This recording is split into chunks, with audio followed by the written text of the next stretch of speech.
the circulation spaces, and there was a sort of maximization of the natural ventilation potential of the building. And also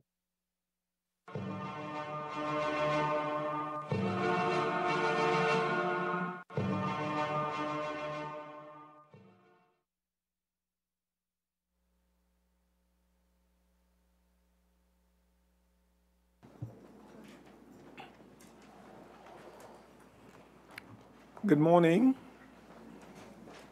and welcome to this, I should say welcome back to the officials from the Ministry of Finance, Investments Division, the Ministry of Community Development, Culture and the Arts, the National Commission for Self-Help Limited, members of the media and the public.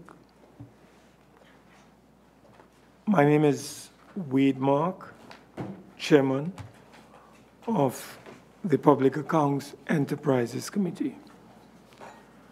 May I advise from the outset that the meeting is being held in public and is being broadcast live on the Parliament's Channel 11 and Radio 105.5 FM, and the Parliament's YouTube channel, ParlView.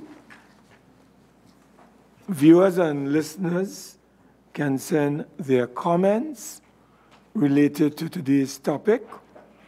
Our email is parl101@ttparliament.org, facebook.com/ttparliament, and Twitter @ttparliament. May I also advise that the purpose of this meeting of the Public Accounts Enterprises Committee is to continue the examination of the audited accounts, balance sheets, and other financial statements of the National Commission for Self-Help for the period 2008 to 2015. Our committee is desirous of hearing the challenges being faced by the key stakeholders at the National Commission for Self-Help in an attempt to determine some of the possible solutions to these challenges. The role of our committee is to help the National Commission for Self-Help improve its delivery of services in an efficient, effective, and economic manner. May I at this time ask officials from the Ministry of Finance, Investments Division, to be followed by the Ministry of Community Development, Culture and the Arts, and the National Commission for Self-Help to introduce themselves. So, Ministry of Finance, Investments Division. Good morning, everyone. My name is Yvette Bab. I'm the Acting Director, Social and Economic Transformation, Investment Division, Ministry of Finance. Good morning, everyone. My name is Kimberline Pascal, Acting Business Analyst, Investments Division, Ministry of Finance. Good morning, everyone. My name is Kemkaran Kisoon, Senior Audit Analyst, Investments Division, Ministry of Finance. Good morning. Angela Edwards, Permanent Secretary, Ministry of Community Development, Culture and the Arts. Good morning. My name is Mr. Sukhdev Sankar, Plan Coordinator, Ministry of Community Development, Culture and the Arts. Good morning, everyone. My name is Desiree Modest Bascom, Research Officer, Ministry of Community Development, Culture and the Arts. Good morning, everyone. My name is Edgar Zafran, Chairman of the National Commission for Self-Help. Good morning, everyone. Janice Phillips, Administrative Head, National Commission for Self-Help Limited. Good morning, everybody. Nicola Humphrey Hamilton, Head of Finance, National Commission for Self-Help Limited. Good morning, members. Kendra Thomas Long, Corporate Secretary and Legal Advisor to the National Commission for Self-Help Limited. Good morning, all. Vincent Graham, Director, National Self-Help Commission. Good morning, everyone. Anisha Khan Hamid, Internal Auditor, National Commission for Self-Help Limited. Good morning, Avanal Hendricks, Accounts Manager, National Commission for Self-Help. Good morning, Gary Rumin, Senior Project Officer, National Commission for Self-Help. Good morning, Lyris Alexander, Grants Coordinator, National Commission for Self-Help Limited. Thank you very much. May I invite the Chairman of the National Self-Help Commission, and is there anybody else? Yeah. May I invite the Chairman of the National Commission for Self-Help to make a brief opening statement. Mr. Chairman. Thank you very much, Chairman, and good morning again to everyone. I'd like, Chairman, if you will permit me, to introduce two directors who are here, additional to the team that came last week, Director Terence Beepath and Director Sue-Ann Hinkson. They are sitting in the public gallery. I just want to take a few minutes to say thank you very much for inviting us again, because we are very hopeful about the purpose of this exercise. And that's why we've taken such a very forthright view of how we should conduct ourselves. We were disappointed last time that the committee seemed not to have stayed within the agendaed item, and instead we were asked a number of questions on matters that we were not asked to submit on, and we tried to answer, as you know, but of course that is discomforting. I want to say, Chairman, that the National Commission for Self-Help is, in my view, a very important organization. It is a 31-year-old social investment agency, a government social investment agency, whose prime responsibilities are seeking to respond to poverty with regard to individuals who are disadvantaged and who need support, and also to contribute towards the development of both urban and rural communities where there's evidence of a lack of infrastructure and evidence of the need for development. The Commission has a very enviable history of developing projects within communities. And these projects include very laudable projects, bringing water and electricity to communities, building retaining walls, particularly where there are problems with the stability of land, paving roads. And if you went to some very rural communities where there were problems with bridges over waters, we helped to build bridges in some communities to facilitate, particularly children having to cross very dangerous areas. The Commission also does work on the individual basis, that is, with regard to the grants made to individuals. And there are two categories of grants which we make. The first category, it's a home maintenance type grant, which is called the MRG, Minor Repairs and Reconstruction Grant. And persons apply on an individual basis, and they're granted assistance to a level determined previously. And then there's emergency grants, which arise after, particularly with regard to disasters or unforeseen circumstances, fire, for example, being one of them. We operate on the basis of a client partnership. That is, the applicant who is successful, we provide the material, and the client provides the labor. The input with regard to community projects, the input is the same if you're doing local infrastructure projects. There are times, at times there's need for greater funding from the Commission in terms of, particularly where there are technical issues involved and where it is deemed necessary to have a level of expertise to ensure that the project is properly implemented. We're here today to answer your questions in the most sincere and honest manner. We trust that a level of objectivity will prevail in terms of the questions, because I believe that's designed to get in information which can be used to assist the operations of the Commission, and we welcome that, and the objective of developing communities and bringing relief to deserving citizens. We have examined, with regard to the matter at hand, we have examined all the management letters arising from the financial audits for the period under consideration and have addressed in detail all the questions referred to us for attention. Later on, if you so wish, Chairman, the heads of the different sections will then give further details as to exactly what we've done in respect of the observations in the management letters. Where we have not fully applied the remedies required, we have begun to work towards those objectives. With regard to our core functions and responsibilities, we've sought to reduce the barriers to the timely delivery of service, seeking to make grants more accessible. We sought to ensure that timely delivery.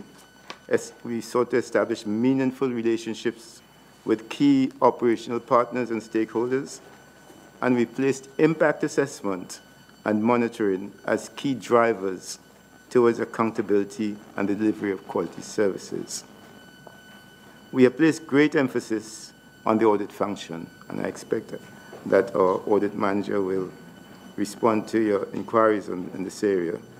Our audit plan, which we're very proud of, has been implemented with great vigor and is evidence of this.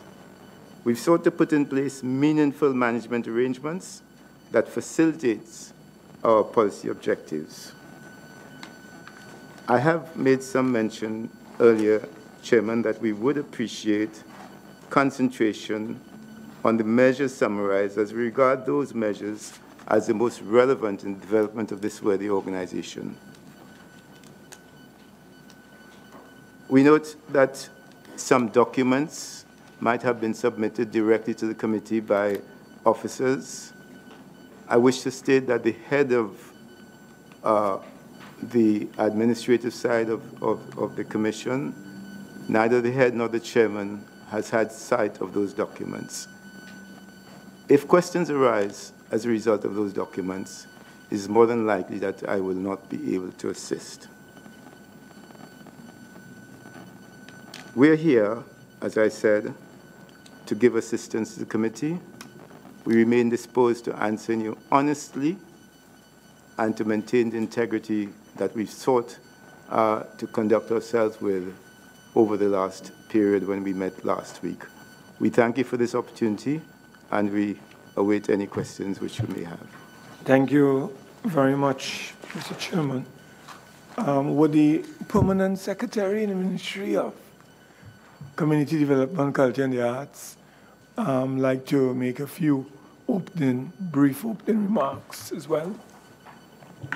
Thank you, Chairman. Good morning again, everyone. The role of the Ministry of Community Development, Culture and the Arts really primarily is an oversight role. Our responsibility as the line ministry is to monitor the funds being disbursed from the Ministry of Finance through our ministry to the Commission and to ensure compliance with the requirements under the State Enterprises Performance Monitoring Manual.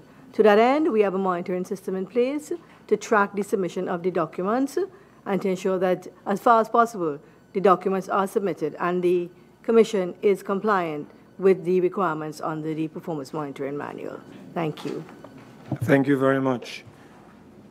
All right. Well, may I put on record on behalf of the committee that we were quite pleased and happy with your submission and the rapid response that you placed on submitting those responses to our concerns Mr. Chairman.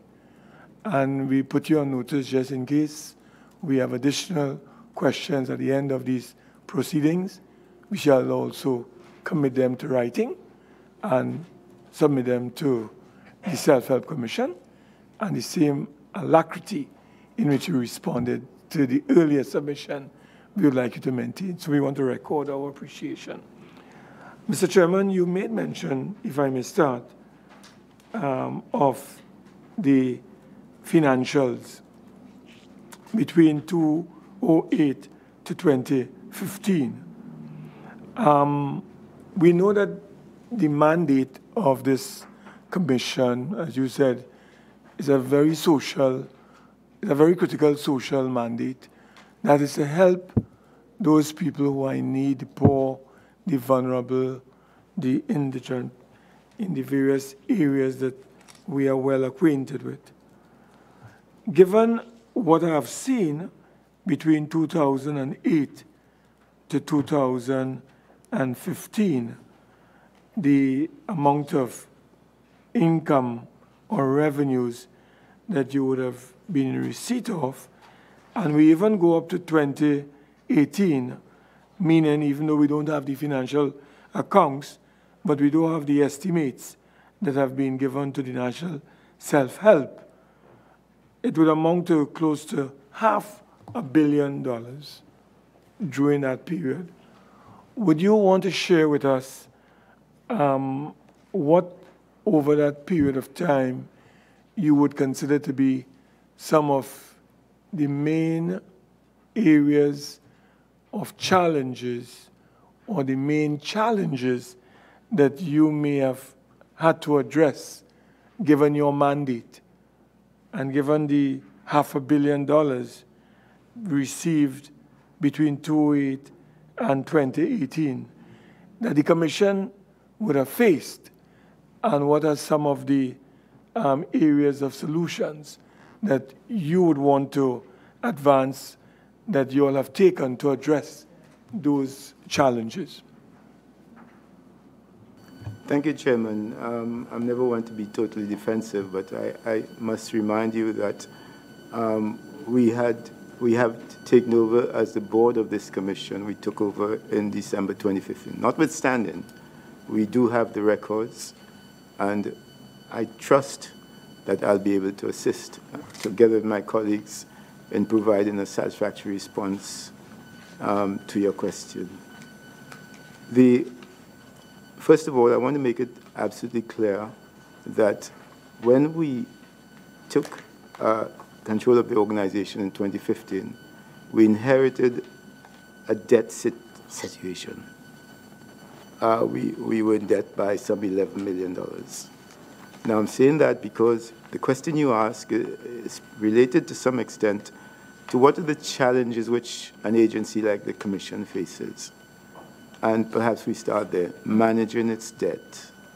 And if you look at the history of expenditure by the Commission, the relationship between itself and its suppliers, on whom it relies a lot, is challenging. Recently, we've had discussions involving the Minister at times where we have decided that we want to put in place a supplier relationship strategy, and we started working on that, which defines both the breadth and the width of this relationship that we're going to have with suppliers, which certainly takes a look at what we expect of them, what they expect from us, the timely delivery, so that we don't allow debts to grow. So that is one of the challenges. The other challenge, which I think, and I have to say a bit pessimistically, that if we looked and we said, what have we had for this $500 million, I'm not too sure that many of us will be satisfied. And that's the point I'm making, because there has been a lot of wastage in the way the Commission operates. You would have applied for a grant from the Commission. It involves delivery of materials, and we would want to think that we've assessed your readiness.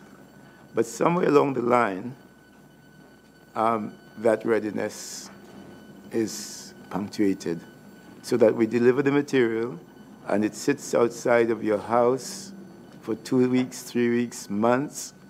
People pass and they take some sand, the cement gets hard. So from that, and then stolen materials are stolen too by the way they place there.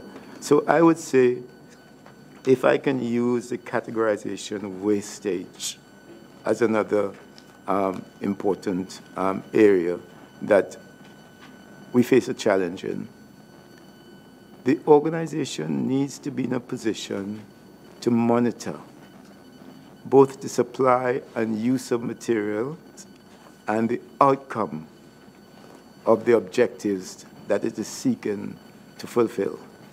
And I have to say that it is not my view, either during the period that I wasn't involved in the commission or during my period, that monitoring is sufficiently high profile. So that's another challenge.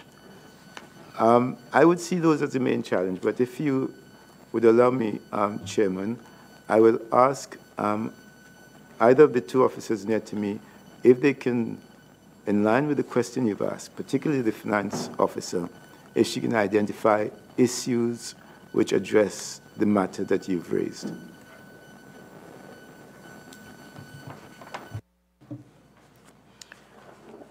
Okay, good morning again. Over these, 7, 8 years, as relates to the funds we have received, we have been able to implement quite a few projects. One of the issues we've been having over time is that we may ask for projects, say 100 meters of road, and our funding didn't allow us to give you the full 100 meters of road. So in some cases, we have not been able to implement as fully as we would like to. And as a result, also, we've had some backlog applications that we have not been able to implement because there is a funding limitation. Also, sometimes, the suppliers, if our relationship right now is not as we would want it to, as Chairman said, we're working on that and managing our debts as we try to implement more projects with the little funding we have. All right, thank you. Mr. Chairman, in terms of another area I'd like to have clarified, you did supply us with a list of all accounts held by the National Commission for Self-Help and the balance as of December 1st, 2015, correct? Could you share with us or clarify for us the purposes of the following accounts?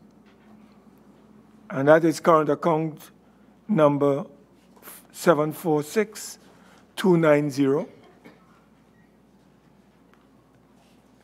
current account number 2, 1568162, and current account number 3, 1334063. Have I identified all the accounts here? Or let me just go it over. Current account number 1, 746290. Current account number 2, 1568162. Current account number 3, 1334063. Share with us what are the purposes these accounts are put to. Chairman, through you, can I ask the head of finance to answer the question, please? Thank you. The first account, 746290, is our DP funding account. So that's what we use to fund the grants and the projects. The second account is our recurrent expenditure account, which is what we use to pay for administrative expenses. And the third account is what we call NSIP/project unit. This is where we had a section of the commission that was responsible for the management of the construction and refurbishment of the community centers.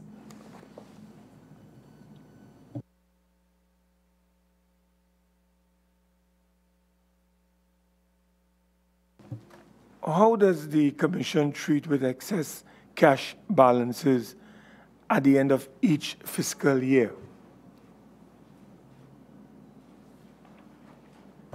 Chairman, it's not been my experience that we've had excess cash balances since I've been there. The way the Commission operates is that we implement projects and then we make a claim on the Ministry of Finance through the Ministry of Community Development.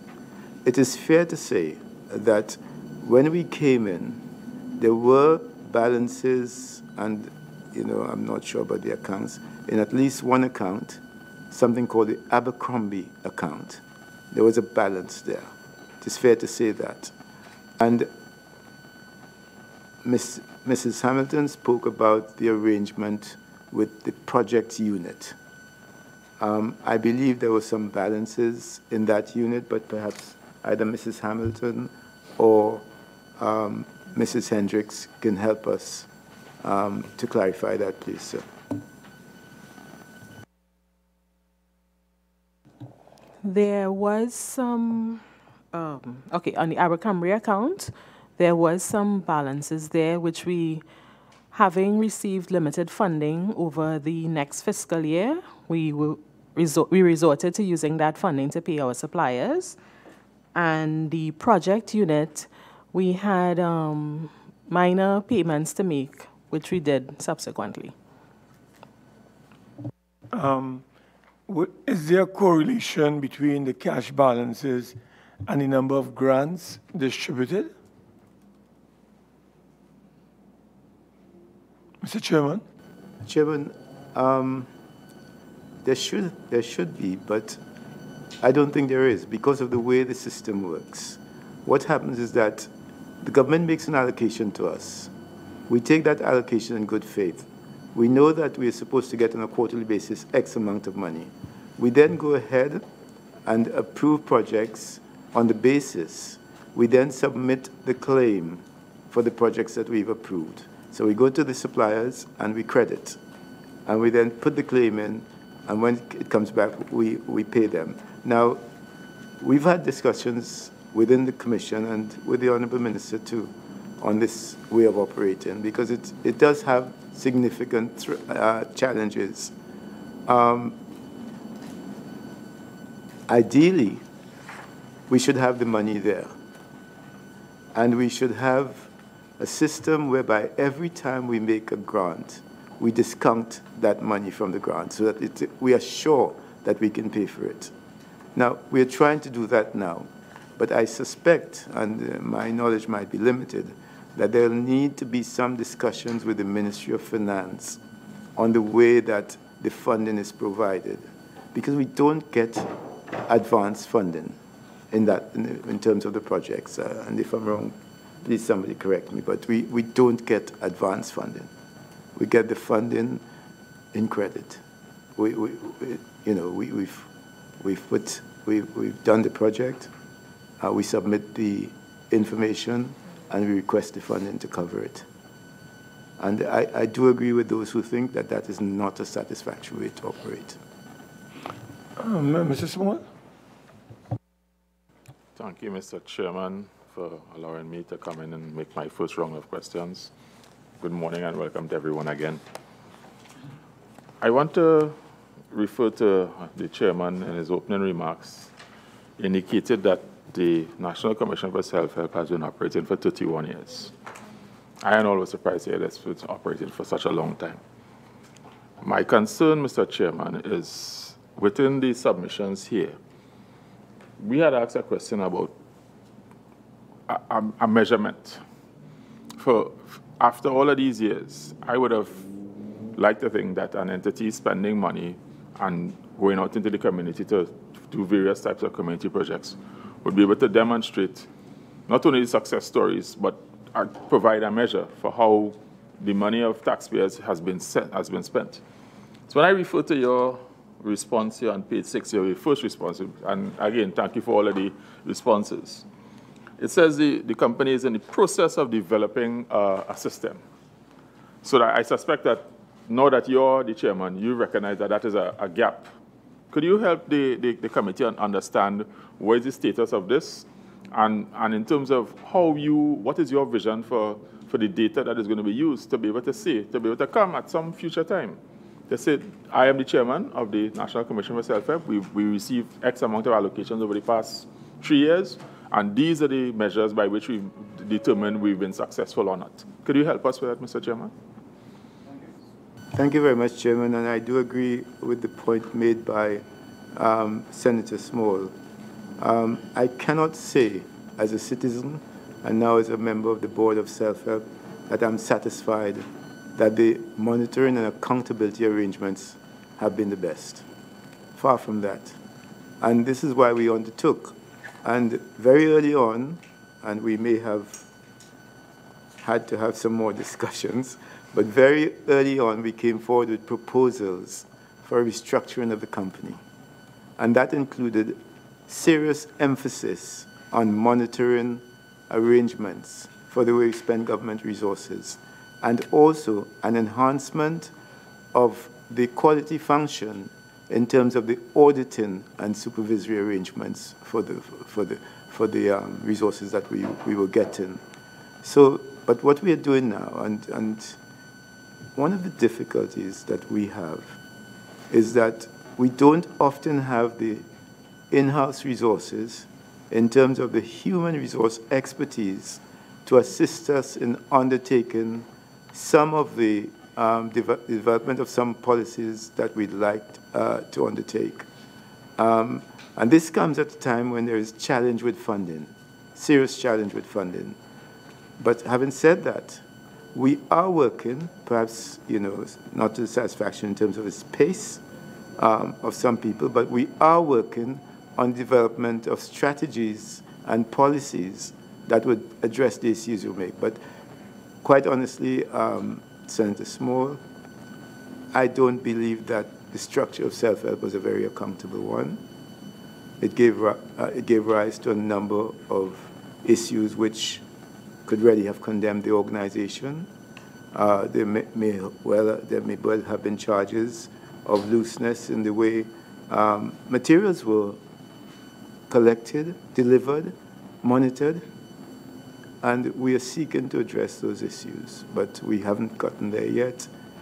Perhaps, I suspect, the board should not take longer than the next 2 months to formulate solid policies to respond to the kind of concerns that you've expressed. And Mr. Chairman, I thank you for your frankness and your response. The committee, through the chair, would like to be able to receive, when you've crafted it, what your view of the template in terms of this is the money that's allocated to us, this is our mandate, and what do the metrics that you're going to measure yourself against. I think that is important. I am a firm believer that if there's a saying in business about what gets measured gets done. I think that when you look at the amount of money that's come through the entity, I would have loved to have seen a scorecard that we received this money. This is the mandate of the company. These are the measures that we set for ourselves, and then how did we actually match up against our own targets. So we look forward to that. Mr. Chairman, again, I listened intently to your opening statement. I noted in your statement you mentioned your focus on accountability, and if I have it correct in my notes, a great emphasis on the auditing function.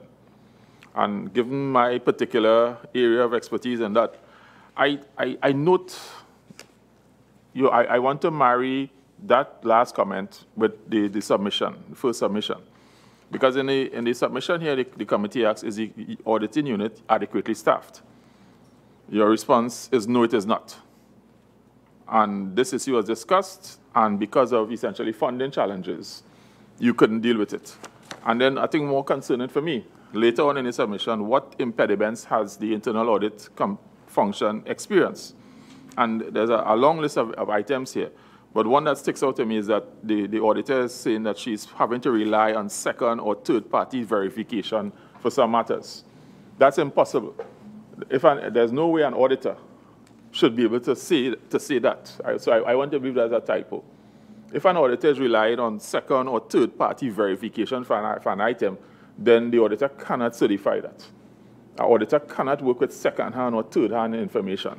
So that again, this is an area that I have a lot of experience in, and so that when I see these things, they jump off the page at me.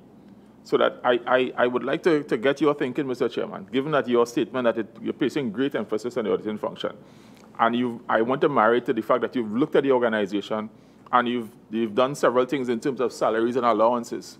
Could there not have been a way to create a position for an auditor, given the fact that your response is it is not adequately staffed, and then we have a half page here of challenges with the auditing function, and by your own admission, in your last comment there's a lot of issues within the company in which the company is run that you're struggling to treat with them. Mr. Chairman? Thank you, Chairman. The question is... I'm not the chair, Mr. Yes, Senator Mark. I'm a lowly member of the committee. I was referring to Senator Mark, thanking you through him. Chairman, and the question is put, could there not have been a way? Yes, there might have been a way, but there was no slack. We actually named a position that we'd like to go into that section to assist the auditor, because the auditor, I can't emphasize too heavily that she is on her own. She has a little administrative support, but that person doesn't have any technical expertise to support her work.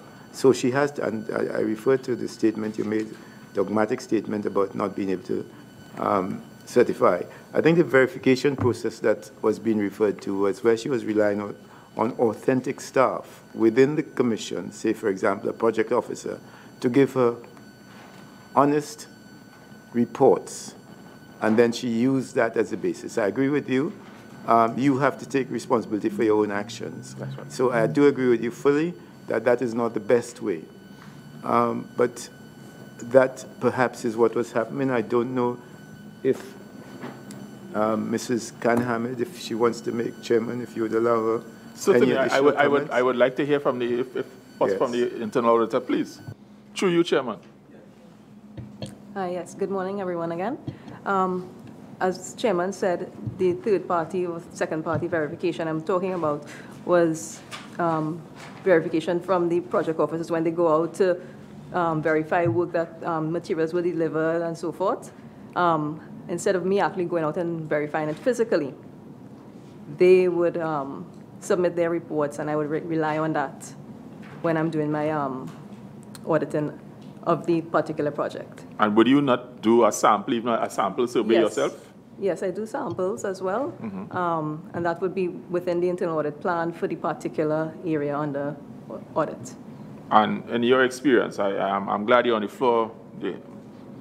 I would like to ask you, in your experience in that sampling that you've, is there any difference between what the reports, the second-hand reports that you're getting from the officers, as opposed to what when you go out to do your own sample? Is there any significant difference? Yes, there have been in the past that the project officer may have indicated on the project progress report that all materials were delivered, and then when I do my own checks, that is not the case. Part of the material may have been delivered. I will not question the auditor further, Mr. Chairman. Chairman, I have one other question, if you permit me, in this round. I have a few things I would like to inquire about. I want to go back to a point that was raised by the chairman regarding the Abercrombie Fund. The head of finance. Could you, Mrs. Humphrey Hamilton, forgive me if I pronounce your name incorrectly. How long have you been in this function, head of finance? August 2016. 2016. All right, well then that presents a challenge, because my question, Mr. Chairman, through you, and the current chairman may not be able to respond, is that we have a submission here which suggests that the company invested $20 million in 2014 in the Abercrombie Fund. How does an entity that is running on a very tight operational budget have $20 million to invest in the Abercrombie Fund? Does anybody have any history or understanding of how that came to be? Chairman, may I say, for my own sake, I believe the Abercrombie Fund has been a bit of a mystery. And I'd like, with your permission, to undertake to respond in writing for us to do some investigation, because something was said here last week that there was a balance of $24 million when we came into office. I've never seen it. I'd also like to investigate that so I can provide a response to this committee that is satisfactory to it. Because, you know, money, people throw around figures. And the Abercrombie Fund has been it's been a bit of a mystery. We met it there. I think we met $5 million when we came, or thereabout. It could be a bit more. We have used some of it, and we can account for what we've used. But it's a bit of a mystery, and I'd like to respond in writing after some diligent searches to see exactly what's the source of this fund, what it was at its peak, how the money has been used. Mr. Chairman, if you permit me, just one short follow-up. Mr. Chairman, I found your last statement interesting because in your submission here, you submitted a document called Transaction Detail DP Account. You guys would know what is a DP account. And the beginning balance on the 1st of October 2015 was $24,946,000. I found it interesting that on the 9th of October, a movement of $15 million occurred from that account. And given that I understand the tenure of the board this would have predated the tenure of the board. And so this is the genesis of the committee saying that we have a document, and you've submitted it to us, that shows $24.9 million in the account. And then on the 10th of October 2015, $15 million was withdrawn from the account. So that somebody needs to help this committee understand. So I take note of your response, Mr. Chairman, that you're going to do some investigation because something has, if you are not sure what happened to it, this happened in the interregnum, that awkward little period between transition. And what I'm seeing is $15 million was withdrawn, and the chairman is saying he's not sure what happened to it. So, Mr. Chairman, I will stop there. I will allow other members. Yeah. I just wanted to make a point of clarification, and Senator Small did as well. The number 24 million came actually from the audited accounts of the Self-Help Commission. It wasn't pulled out of the air. It came from there, and that is on the record as of the 30th of September, 2015. So that figure is on record being submitted by the Self-Help Commission on the audited accounts. And just to further state that in the further submission supplied on the 1st of the 12th, 2015, which would have been the 1st of December 2015, the balance on that Abercrombie account is stated as $15 million. This is in the submission. So therefore, it would be incorrect to state it was 5 or 6. This is the record of what it was. So I'm just putting that clearly on, and we would look forward, of course, to the further elucidation of what happened at that time. May I ask the internal auditor,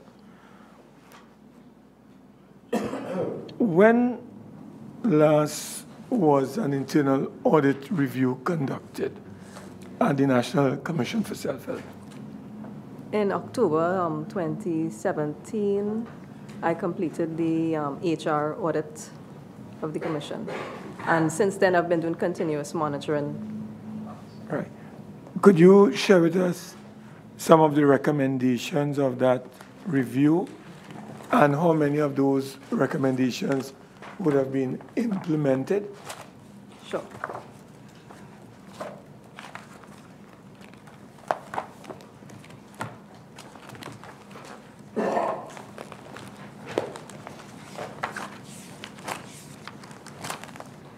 Okay, some of the issues that were identified from this audit was the performance management process. There was in need of updating of the performance management. Could you speak? Go ahead. Performance management? Right, the performance management process. Yes.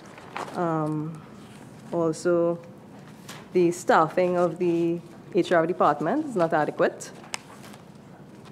The filing system needs to be updated and managed better.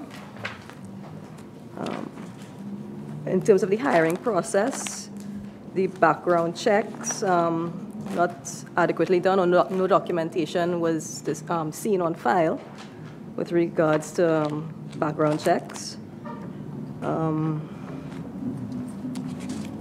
In terms of investigation files, so forth, they weren't on the files of the individuals. So there was no documentation of that scene. What else? Employee orientation. No formal program has been implemented at the Commission. Probationary period for an individual. No performance appraisals have been done for some individuals at the end of the probationary period, which was standard. So that was another area identified. The policy and procedures with regards to discrimination, harassment, safety, security, and workers' compensation needed to be updated.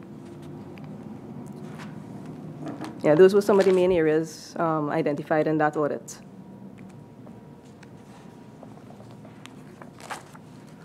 In addition, attendance records as well. Review of the attendance records for staff. There was a notably high occurrence of lateness within the Commission. You want to share with us what would have been the management's response to those recommendations that you would have advanced based on the review? I got a verbal management response. I have not received anything in writing as yet. And I'm awaiting the timeline for implementation because it was agreed that all the recommendations that were included in the report were agreed upon, and the effective date for implementation is still to be decided upon. Well, may I ask the administrative head of the organization, what is the reason for a mere verbal response? And two, what steps or measures are being taken to have these recommendations implemented? Good morning again to all. Based on the findings of the internal audit, we held meetings, the internal auditor, myself, and the human resource manager. We went through each finding and the recommended solutions. In terms of attendance records and so forth, managers have sat down with their staff from the various departments. They were verbally warned. We also issued some warning letters as it relates to the punctuality of these employees. Appraisal system, we are basically about 80% completed with the appraisals of staff. We have a few management staff that are still left to be appraised. And basically, we're now looking at the timelines in order to have these findings completed, the solutions to these findings completed. Yeah, could you tell us how you keep track of these things if you do not have this thing written anywhere? Because we haven't received any written responses from you as management, that is. Normally, meetings would be held with the HR manager to basically get some updates in terms of how these implementations are being made and the timeliness of it. Could you tell us if it is a practice to respond to audit reports verbally? No, it's not. The HR manager has basically completed 60% in writing. We held meetings this week, and she has to complete by Friday of this week in terms of the written response. Well, could you kindly submit to this committee in writing the responses by management to the recommendations, and in a very itemized way, the recommendations and management's response to each recommendation and the timeline for implementation? Will do, Chairman. Mrs. Coburn. Thank you very much, Mr. Chairman. Mr. Chairman, I noted in your opening remarks you would have indicated that the company's focus is on auditing. And I have looked at your written submissions, and it is noted that the internal audit function may be at a little bit of a disadvantage because, one, you have one person operating there, and I've also noted that there is limited experience operating at the level of auditor. do you believe that the organization has the capacity to properly perform the audit function? Chairman, if I may, I think that the auditor in the organization now is working tirelessly. But having said that, in terms of the total capacity necessary, I will have to say no to the minister's question. And, you know, we just don't have the required capacity to take on board an audit function which will not only look at accountability issues, but also look at quality issues. And, you know, increasingly service providers have to be concerned about not just about whether we spend $10 here, as the case might be, but how we spend it. And, you know, that is not happening because we don't have that capacity. And as I said earlier to you, Chairman, when we do come forward with the policy issues that would respond essentially to some of the things raised here today, that will be one of them. But we are mindful that we need to do something about the audit function, and we'll explore whether we can do something even on a temporary basis while we await the permanent solutions to the problem. Just okay, sorry. In terms of the Ministry of Finance, in giving your oversight role, have you looked at the national self-help and looked at its structure and its capacity and the competencies that reside there? And did you identify the need to probably provide them with some assistance in building that capacity?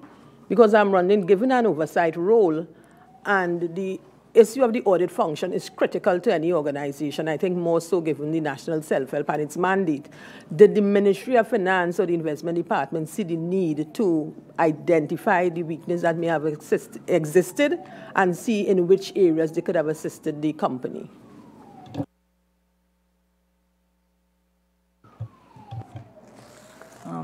Through you, Chair, currently we have not carried out any that type of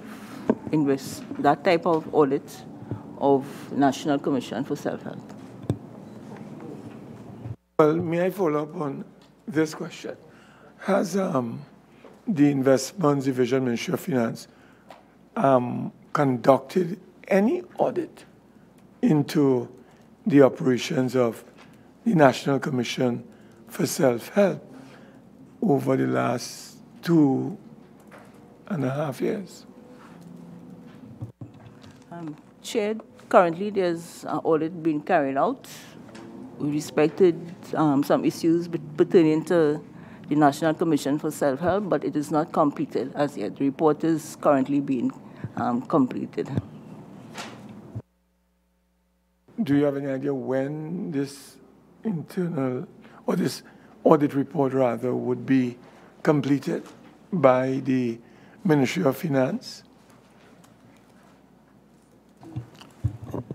Chairman, the fieldwork was completed on December the 6th, but because of other audits being assigned, the delay in the completion of the report, that happened. So by next week, by the end of next week, I expect to finish the first draft, which will have to go through the reviews by the senior officers before it is sent to National Commission for response. You would say that, given your experience, what timeline you are anticipating for its completion, taking into account the various steps that you have outlined? The entire step should take like about a month to a month and a half. So within that period, we ought to have the final report? Yes. Okay. Now, we would be interested in receiving a copy of that audit report from the Ministry of Finance. Can you give us any undertaking that once the various steps are taken, the various stages are covered, that that report would be made available to this committee? Sure. Once the Minister of Finance has approved the final report, I think that can be arranged. Thank you kindly, Mr. Chairman. Good morning, everyone. Mr.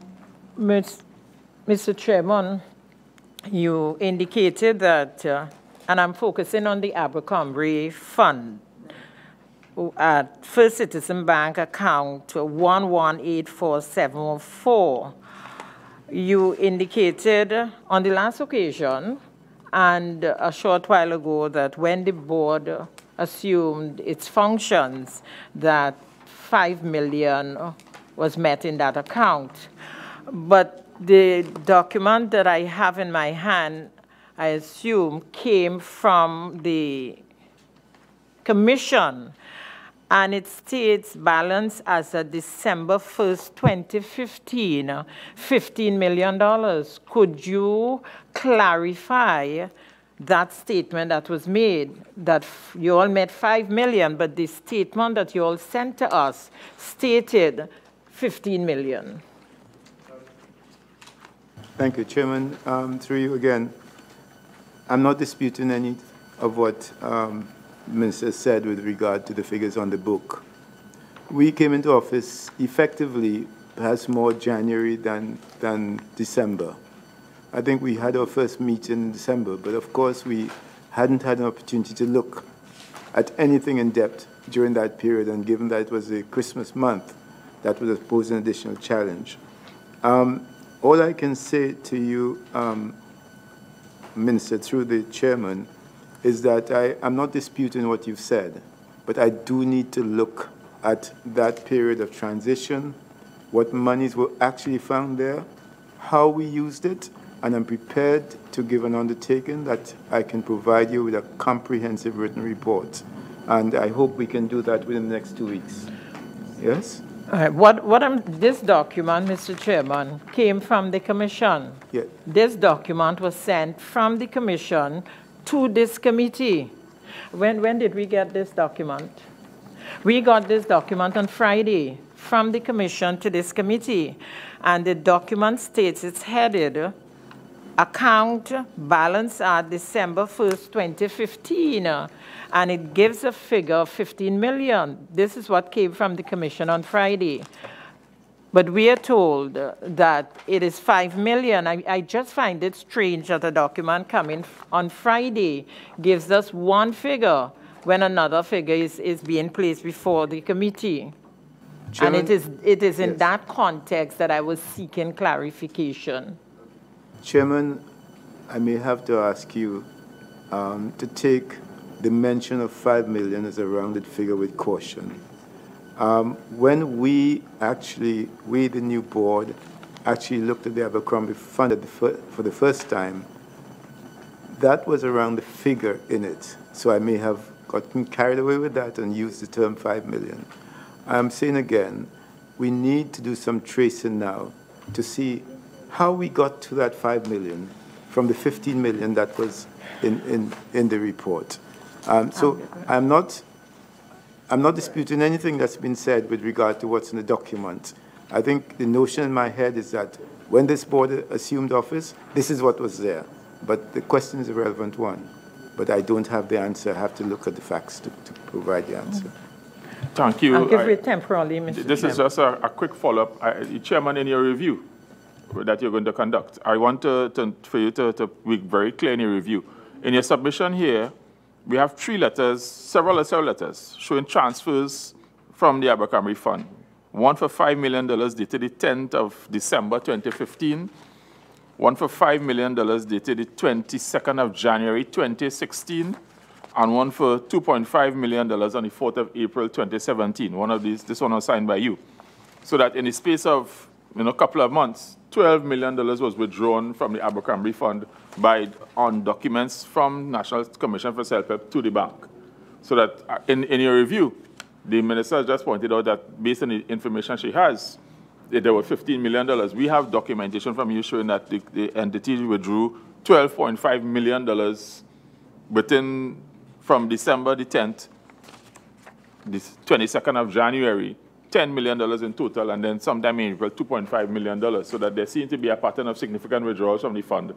And I would have thought that at the time you came into office relatively new, these would have resonated. You would have been able to easily recall, listen, as I came into office on the 22nd of January, $5 million was withdrawn from the Abercrombie Fund. So we look forward to the explanation. When you're capturing your research and your report you're going to do, we want to make sure that the rationale for these withdrawals is clearly explained. Forgive me for interrupting, Madam Minister. I just wanted to make sure we get all of that covered. So it saves me from asking that later on. Thank you, kindly, Mr. Chairman. Mr. Chairman, I listened to Ms. Hamilton, the head of finance, who just advised this committee that because of the situation at the commission, that the monies in this account was used to pay suppliers from the Abercrombie account. What I would like to ask is, in utilizing the funds from this account to fund suppliers, did the commission receive approval from the ministry or the line minister?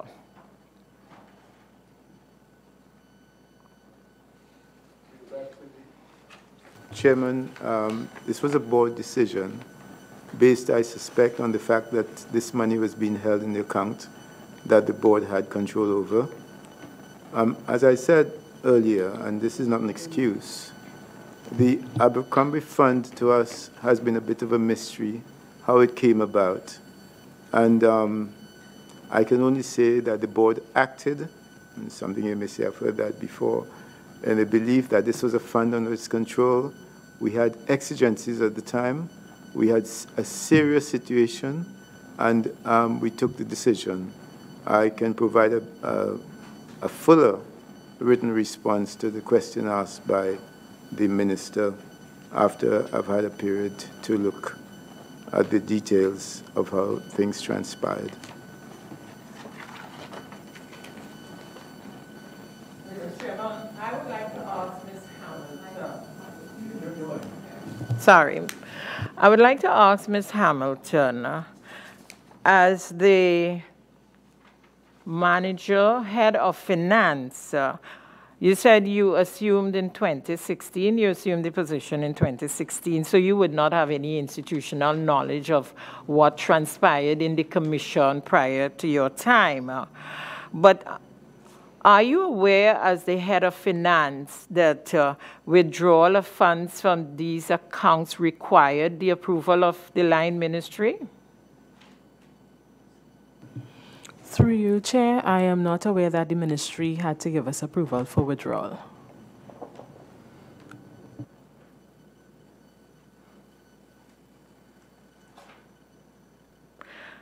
Mr. Chairman, are there any other, the current account that is used to fund grants and projects, the three current accounts, I have noted here that Ms. Hamilton stated, to what extent this account, 746290, has been used to fund grants and projects? Because that is what I noted that was said to this committee in response to the chairman's question, that funds from this account was used to fund grants and projects. What fund, what grants, and what projects were used to fund from this account?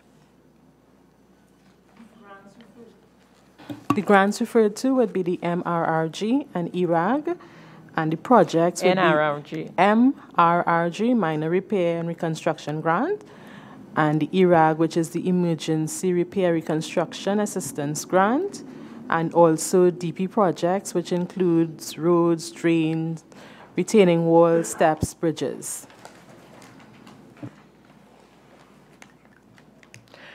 With regards to the bad debts, what is the status of bad debts within the Commission at this point in time?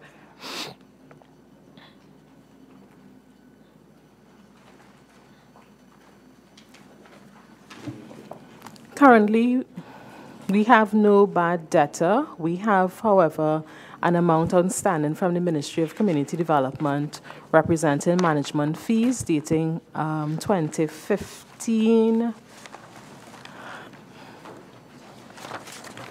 Get the amount.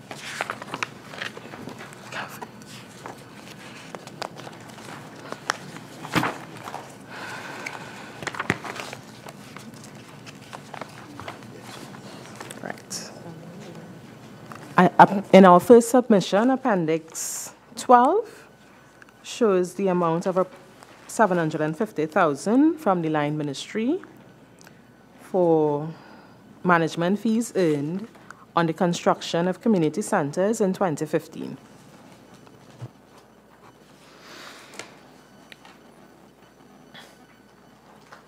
What controls were in place to reduce the risk of loss of assets through theft?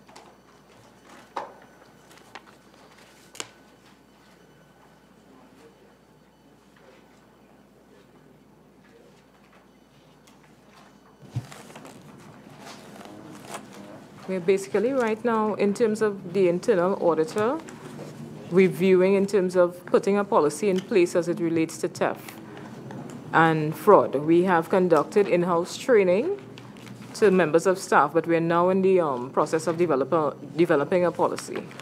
So is the policy in draft, or is it at the stage of discussion?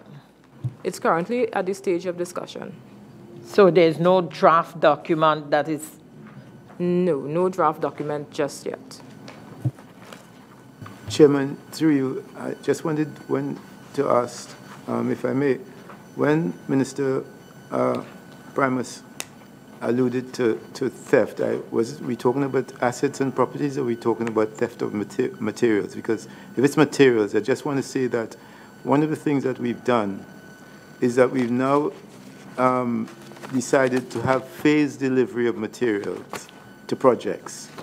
In the past, all the materials will be delivered at one time, and then God alone knows what happens to that material. But so I'm responding in respect of project funding now, project support, that we've decided we're going to phase the delivery, and the next stage must depend on the success of the previous stage. So I don't know whether that's what the minister was alluding to also. Well, I have taken on board the response of Ms. Phillips, who indicated that the discussions, really my interpretation is the discussions are in the embryonic stage. It hasn't really advanced to the development of a draft document. Mr. Chairman, I just want to come back to a statement you made earlier,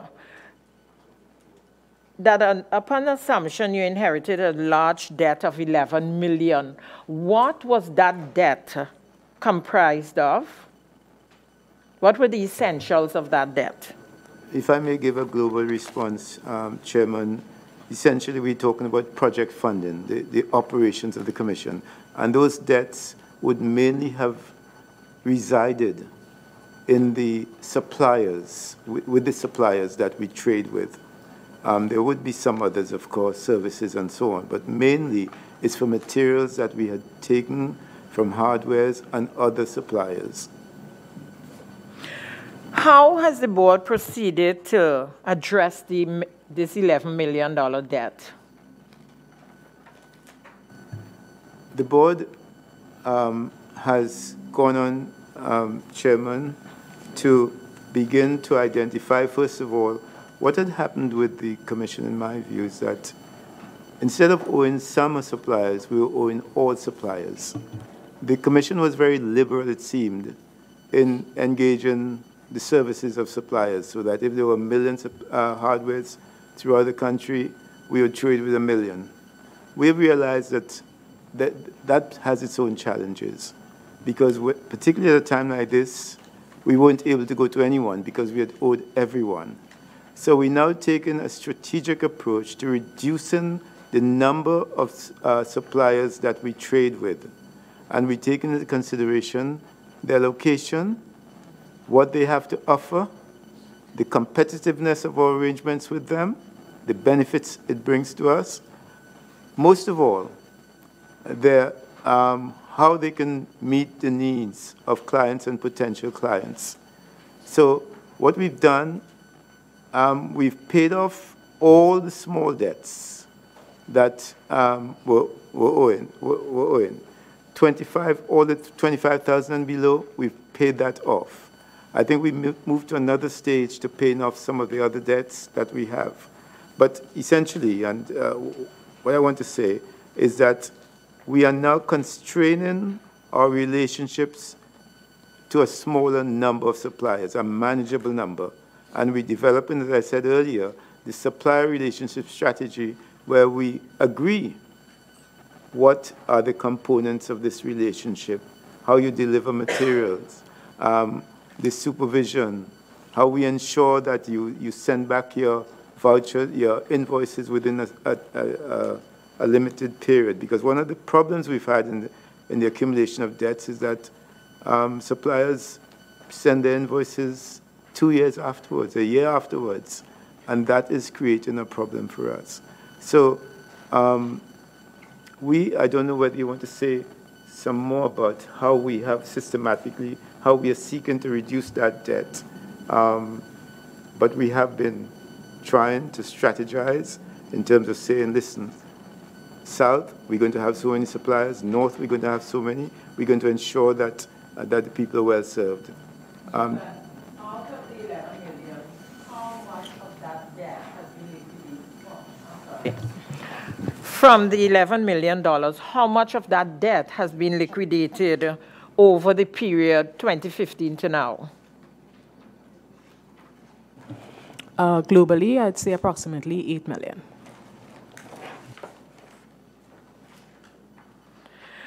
Mr. Chairman, is it true that at the present time purchase orders are not being accepted by suppliers? Chairman, we have had that issue. I don't think that a blanket statement can be made in that regard. One of the reasons... Well, I asked the question. Yes, Is it true? I'm giving the answer. Well, I can't be forced to say yes or nay. I can give the response, you know. And I will give the response that we have people who are accepting our invoices. And we have been working, as I said, with that strategy towards ensuring that every time we issue an invoice now, it is honored. We are doing that. So it's not correct. It's not a true statement that the purchase orders are not being accepted. Well, I think we get to the semantics, so I can't give an explanation to my... Mr. Chairman, I am saying... I need your assistance. Well, Chairman, perhaps I should do it. I inquired of Mr. Zephyrin. I asked a question, is it true that purchase orders are not being accepted by suppliers? I'm not clear, so I'm asking, is it a true statement or is it not a true statement? And I have said that that is qualified, Chairman. Yeah. We don't know. We are seeking to find out. I have said that that is qualified. Some suppliers have refused to accept our orders.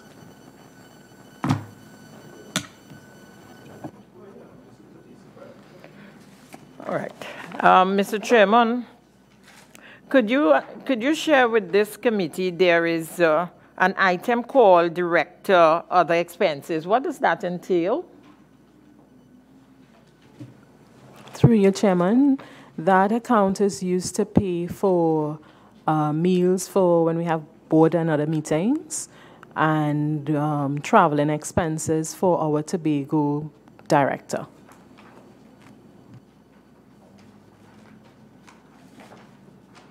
Mr. Chairman, before I hand over the chair, on the last occasion,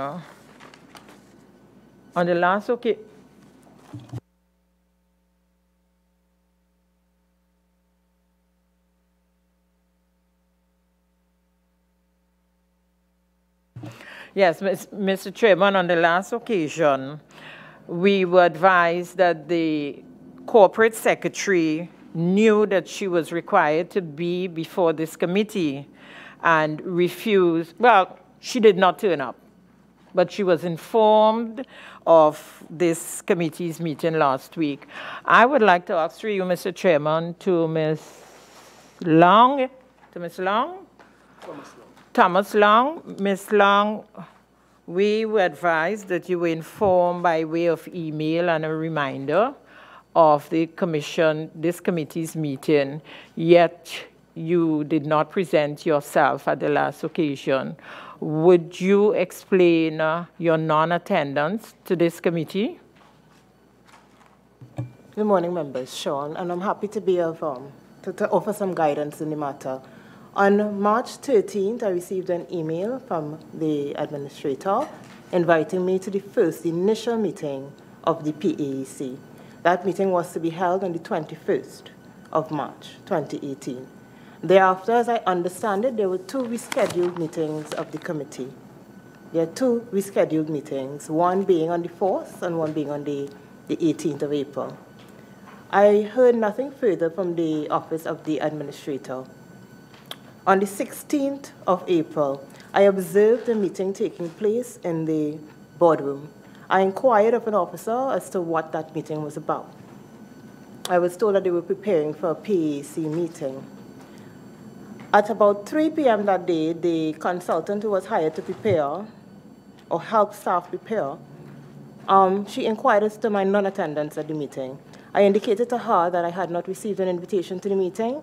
And secondly, I indicated to her I had not yet received, verbally or in writing, any communication from the Office of the Administrator as regards to the rescheduled meeting. The consultant undertook to speak to Ms. Phillips. At 3:36 p.m. on 16th of April, I received an email from Ms. Phillips' office purporting to be a reminder email. I called upon Ms. Phillips to provide the first notification of the rescheduled meeting to be held on the 18th of April. On the 17th of April, Ms. Phillips provided a response attaching the notice provided to me of the initial sitting of the PAC, a date of which was past due, the 21st of March. That was the notice she submitted in support of a contention that I should have known about the rescheduled sitting of the committee. In the circumstances, honorable members, having not been briefed in the matter, not having been privy to the meetings that were held in preparation, having only received the responses of the NCSHL the day before, I was not in a state of readiness, and I indicated such by email, which was copied to the chairman of the board. I also endeavored to write through the assistant secretary of the PAC, indicating my non-attendance on the reason and the grounds that I had insufficient notice of the meeting. Not that I was not invited. I was invited by a reminder email on the 16th, attaching the notice of the first meeting. And to Ms. Phillips' mind, that was sufficient notice of the rescheduled meeting. Thank you very much, Mr. Chairman.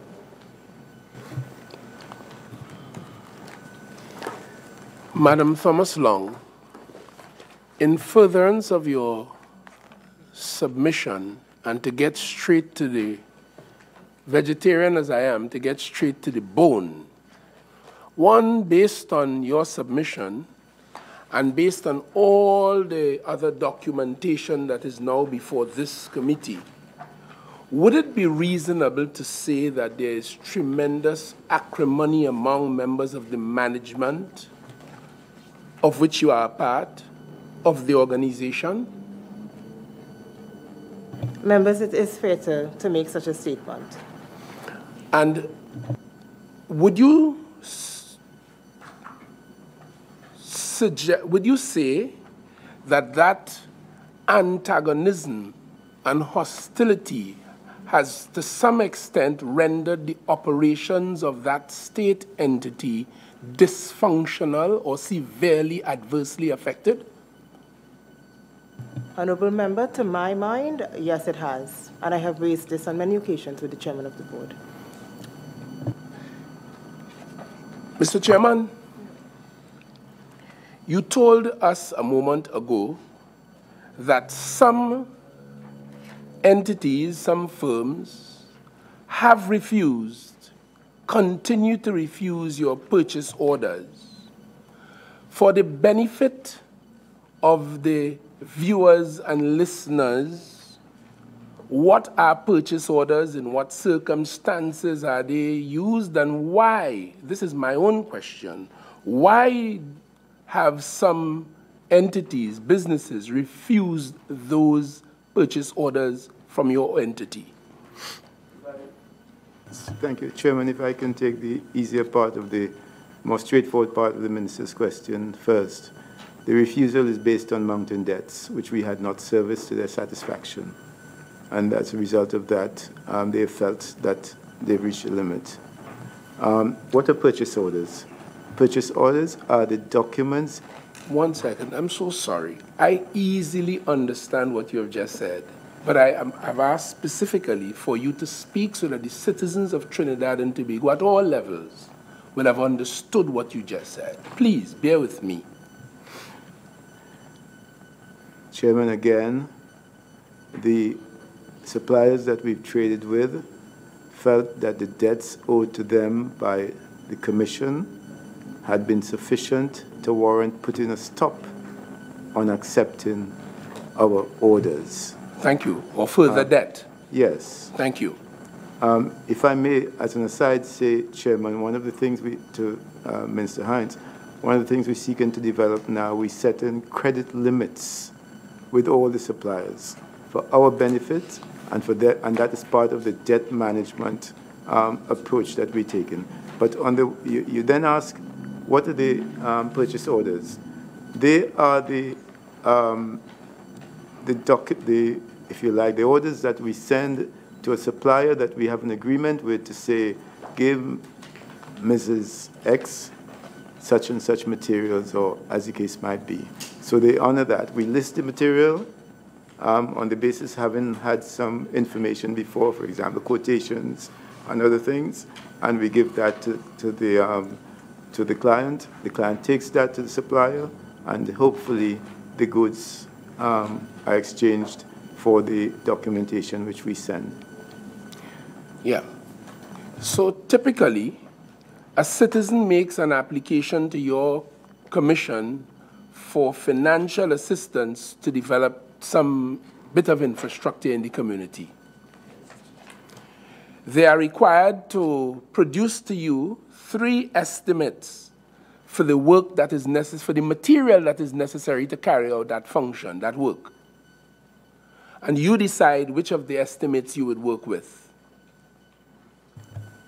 Chairman, I hope we don't decide in an arbitrary manner. I know, but at the I think we're guided by general procurement procedures. All right. So at the end of the day, the Commission decides which of the invoices for the material that is required for the particular job it will accept and approve. That is the case.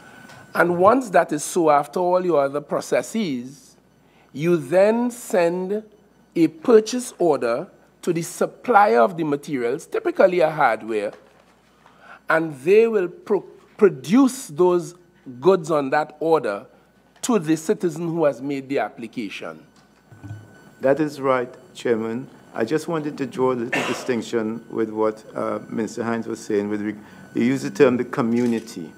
Now, I outlined earlier that we deal with 2 categories of clientele.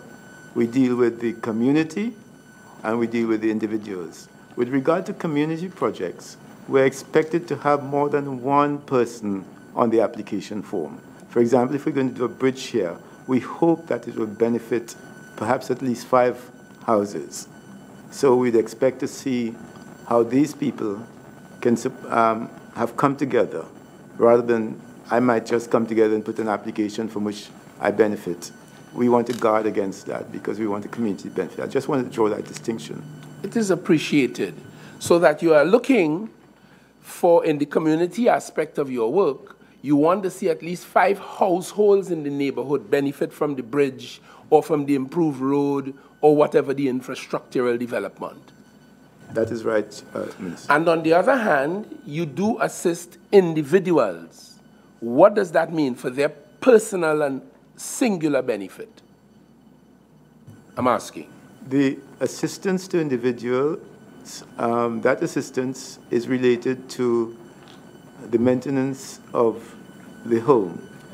Maintenance of their home? Yeah, the physical. Yeah. And you find the typical client would be older persons or persons who are unemployed, long-term, chronically unemployed, if I may say that, who are not able to help. So that you have some decay in your home, and usually it's the roof, the flooring, things like that. And you apply to us. And depending on how the appraisal goes, the application is then brought to the approvals committee. It's deliberated on, and approval is given. In which case, you would not issue a purchase order. You will give the individual the money?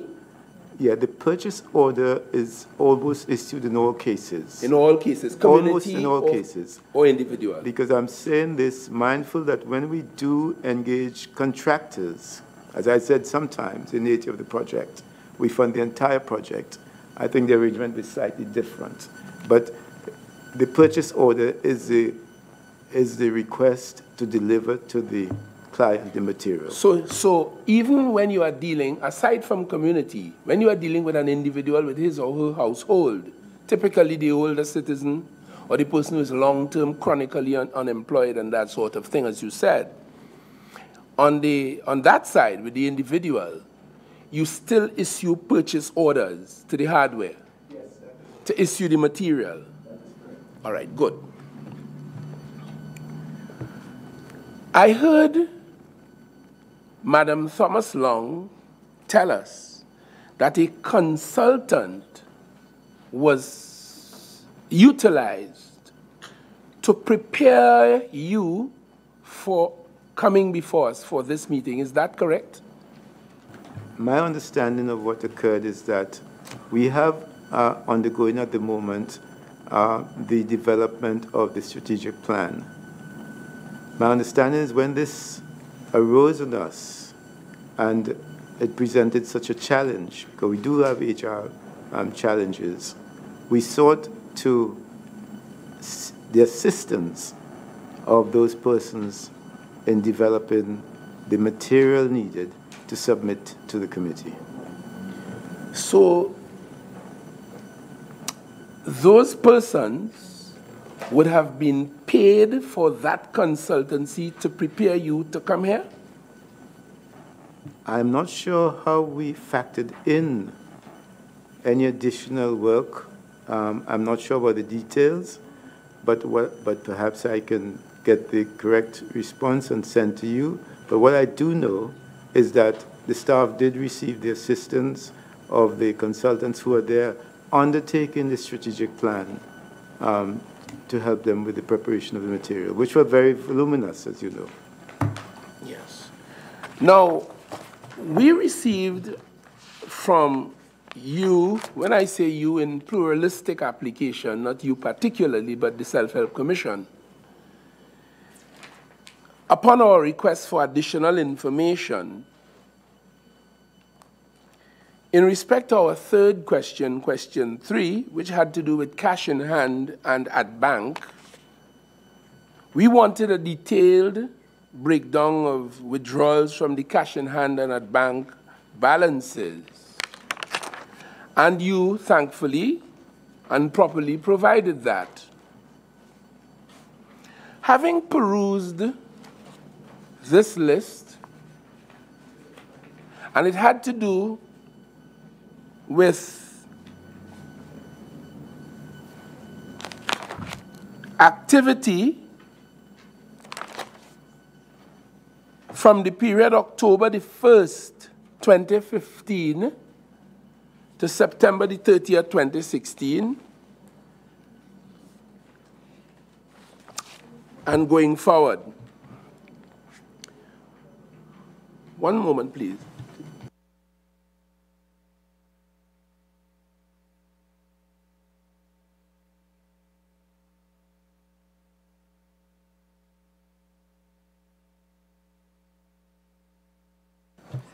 I would be very interested to see some of this kind of activity prior to October 2015, but what I have in front of me now is October 2015. I would like to ask, considering that you indicated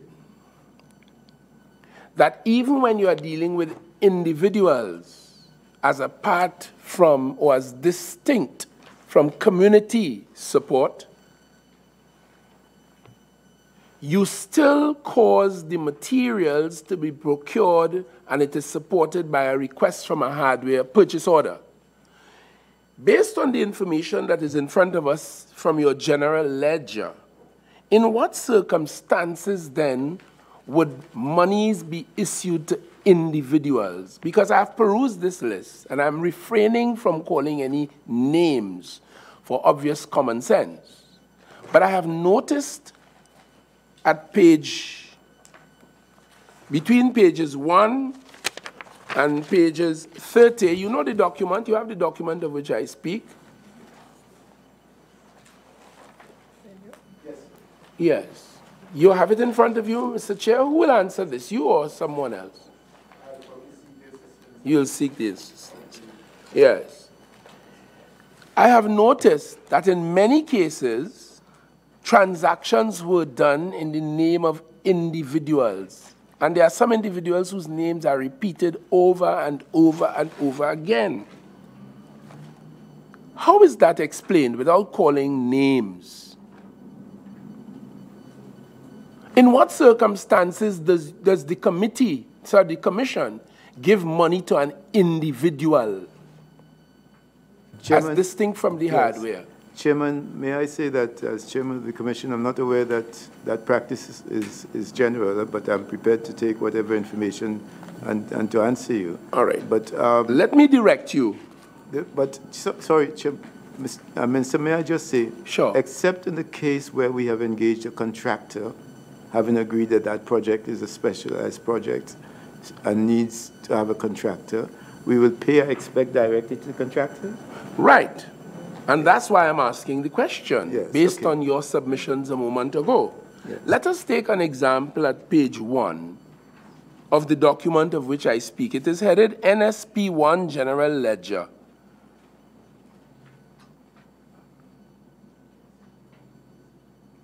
Are we on the same page?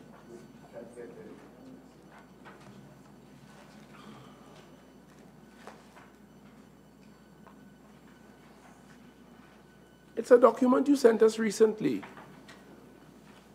As us lawyers say, it is of recent vintage.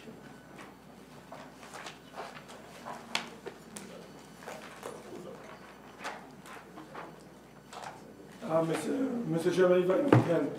Yes. That is the question that dealt with cash in hand and at bank. Question number 3 in your voluminous submission. So that should be easy to track.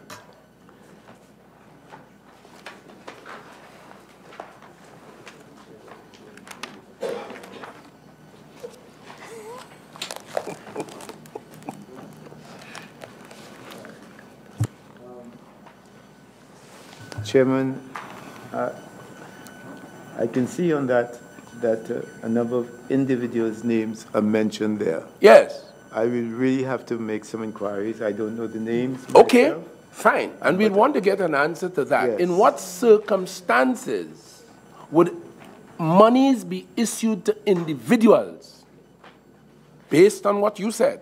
Yes. And you will also explain to us how is it these individuals' names have recurred so frequently in these documents. You will see that Just press your own sir. And the reason why I will not pursue the matter now and will expect it in writing is because of the implications for citizens. Chairman, I note the question asked by Minister Hines. You can respond briefly and then put it in writing for us, please. I would be mystified myself, Chairman, that payments have been made to individuals. Well, now that I have heard that you, stoic and calm and professional as you have been before us, is as well mystified, I'm comforted because, trust me, I am absolutely mystified. So Chairman, with your approval, can I please submit something in writing? Yes, indeed. Yes, yes. Oh, sorry, Mr. Chairman. Yes, indeed. Yes, you can. Now, I have noticed as well, and we're still on page 1. All right, I would like as well to know in what circumstances would you be issuing money to banks? I would want some assistance from that, but off the top of my head, payment of salaries. Monies to banks. Well, the monies are lodged in the banks, whatever money received. All right. At the end of the month, in the payment of salaries, we'll send an order or a check saying we want this or that to be done with the money. It's a difficult question for me. Can you answer, please? Sorry. Through you, Chair. Just want to know. Yes. Okay. We have in instances where contractors have sought facilities at commercial banks where they go before the banks and they sign a document which is brought to us indicating that payments are to be made to the bank rather than to the contractor. Okay, well, that would explain that. And what about finance houses like Island Finance? We just want to know. Staff arrangements. Okay.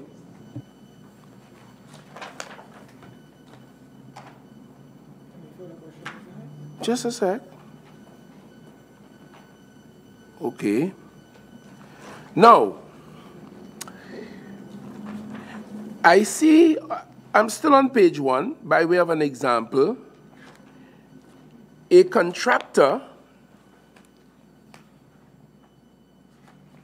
at least in the credit column of the ledger, meaning you owe a contractor $6.5 million. About the middle of page 1. I'm not calling the name of the contractor. Are you seeing that? Would that be a construction or building contractor, or is that a supplier?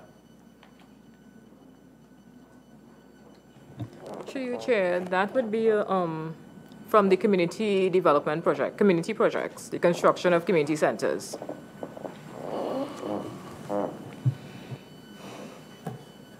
To a contractor that constructed a community center. That would be his outstanding payments. Chairman, I'm not sure whether there are sometimes lots of outstanding claims. Now, claims don't have the same weighting as authenticated obligations. And what I've found since becoming chairman of Self-Help is that a number of contractors have outstanding claims, not verified, against the Commission. I'm not sure how that is reflected here, but we have to make a distinction between what is actually owed and what is claimed against us. Right. And the reason for that is because I trust you would have found from your anecdotal observation and your experience as an organization that sometimes claims are inflated. Is that correct? And therefore, before you get to the point of payment, you want to ascertain whether it is a genuine or bona fide claim. And just to point out that the process for reaching that point isn't totally dependent on Self-Help. A claim comes, we gather the information, all the documentation, and we then write to our parent ministry, and they then communicate with the Ministry of Finance. So we have many hurdles. And so it's checks and balances all along in terms of verifying that this claim is a justifiable claim to be agreed. Before you get to that point, would an inflated claim, for example, with a mere claim before your verification using the ministry, would that find itself in the ledger? It shouldn't do, because one of the first things that we need to do, Chairman, is that we need to ensure that the professional advises us on the authenticity of that claim. In which case, could the finance person with you tell us specifically, is it likely that a mere inflated claim, and it could be inflated for many reasons, but a mere inflated claim, is it likely that it would find itself in your ledger? I'm asking. Through you, Chairman, no. What's reflected in the general ledger reflects check payments, and that would have been based on funds received through our line ministry to pay the contractors. All right. Mr. Hines. Yes, one sec, please, Mr. Chair. Just one sec. So it is safe to say that you have, when I say you, I mean the organization, it has utilized the services of, I had asked on the last occasion about in what circumstances contracts would be issued by your commission. For the benefit of the listeners, could you tell us?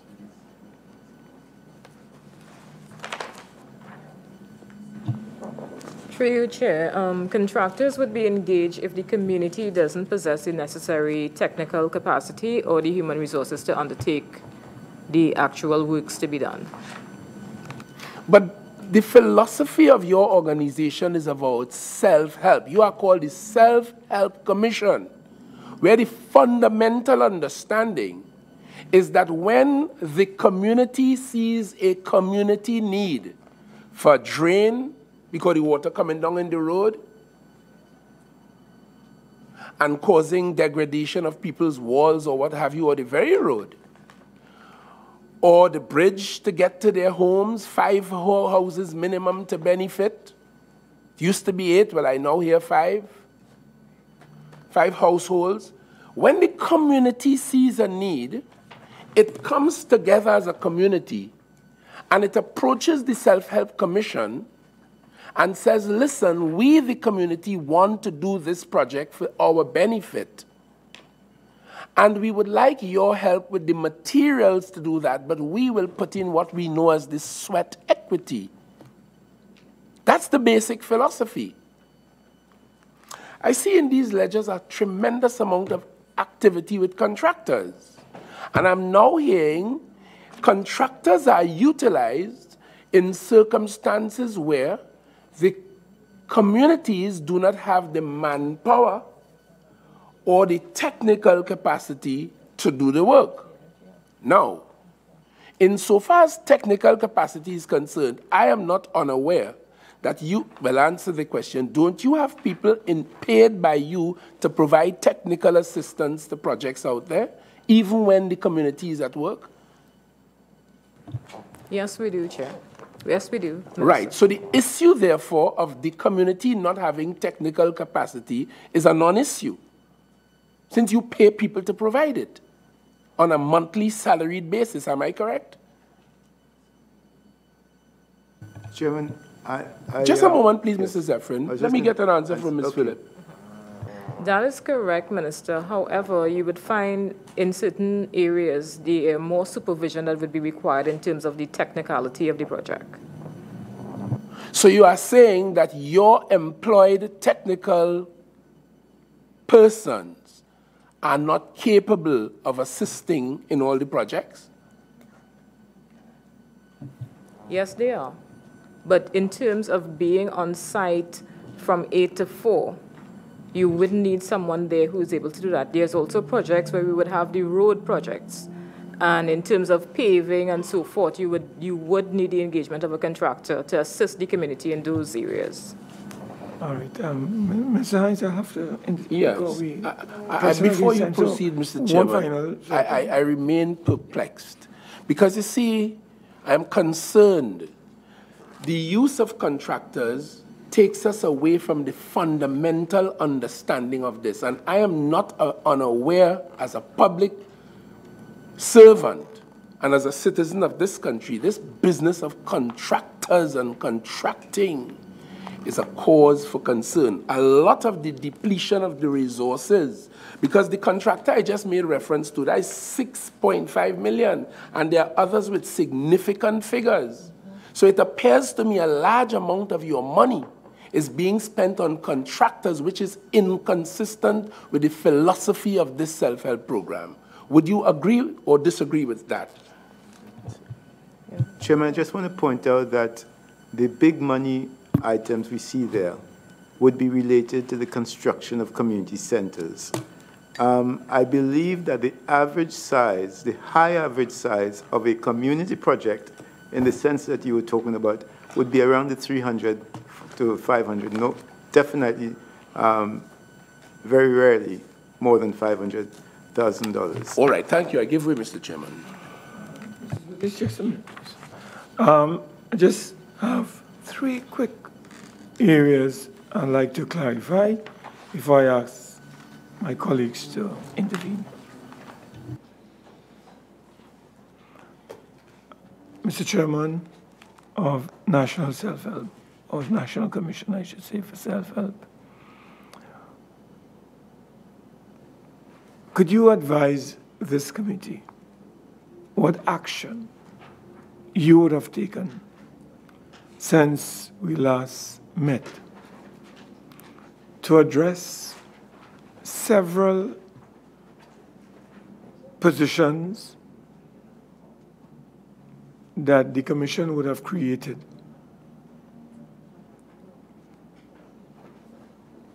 and approved? I think it was about 7, if I recall, without the approval of the Minister of Finance, the Minister or the Ministry of Community Development, Culture and the Arts, the Chief Personnel Officer, as it relates to terms and conditions of employment, and most importantly, the Cabinet. You are aware that the last organizational structure approved by the Cabinet for the National Commission for Self-Help was in, I think, July of 2014, if I'm not mistaken. Therefore, could you advise this committee what action you have taken to reverse these appointments that had no approval whatsoever from these entities that I have identified? Mr. Chairman? Thank you, Chairman. The points which you made and the suggestions which you gave have been noted. We were due to have a board meeting, whereas the next stage that this must go to tomorrow. I think because of all the amount of work that we've had to do to prepare, the staff have had to prepare, that board meeting is not happening tomorrow. But my intention is to take the matter to the board so that decisions can be taken in respect of what the committee's views are. I'd like you to reverse those decisions because they are not proper. And therefore, when you do reverse those decisions, would you be kind enough to communicate to this committee through its secretary, post haste upon that decision? Certainly, Chairman, once we have done that. I want you to be guided by that. That is a very serious matter. Very, very serious matter. The other point I'd like to raise with you is this. I have seen here, dated the 11th of December, on the letterhead of National Commission for Self-Help, the following, and I'm going through very slowly because I want you to take account of it. This is a letter addressed to the operations manager of the First Citizens Bank, 51 St. Vincent Street. Attention, whoever. Transfer of funds on accounts in the name of the National Commission for Self-Help Limited. It reads, immediately on receipt of this letter, kindly effect the following. Transfer of the sum of $5 million from the Abercrombie Fund to account, from this account to account 746290. This is dated the 10th of December, 2015. It is signed by the accounts manager, Nandi, Council, I think Nandi, and one Amy Harry Paul. I think that was the chief executive officer at that time. I am going to a second letter. It's dated the 22nd of January. By that time, you were firmly in the saddle. It's addressed to the operations manager, First Citizens Bank. Transfer of funds on accounts in the name of the National Self-Help Commission. Again, immediately on receipt of this letter, kindly effect the following. Transfer the sum of $5 million from the Abercrombie account to CA 746290. So another $5 million, which amounts to $10 million now. I go further.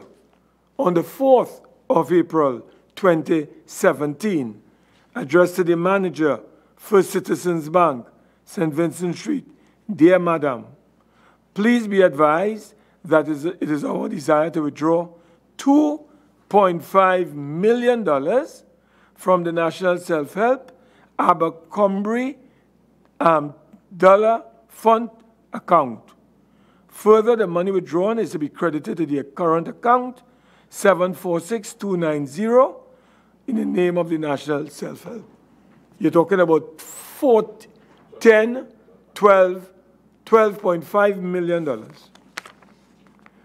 On May the 22nd, again addressed to the First Citizens Bank, you are withdrawing, you are ordering that you are withdrawing rather $87,000 from the Abercrombie Fund.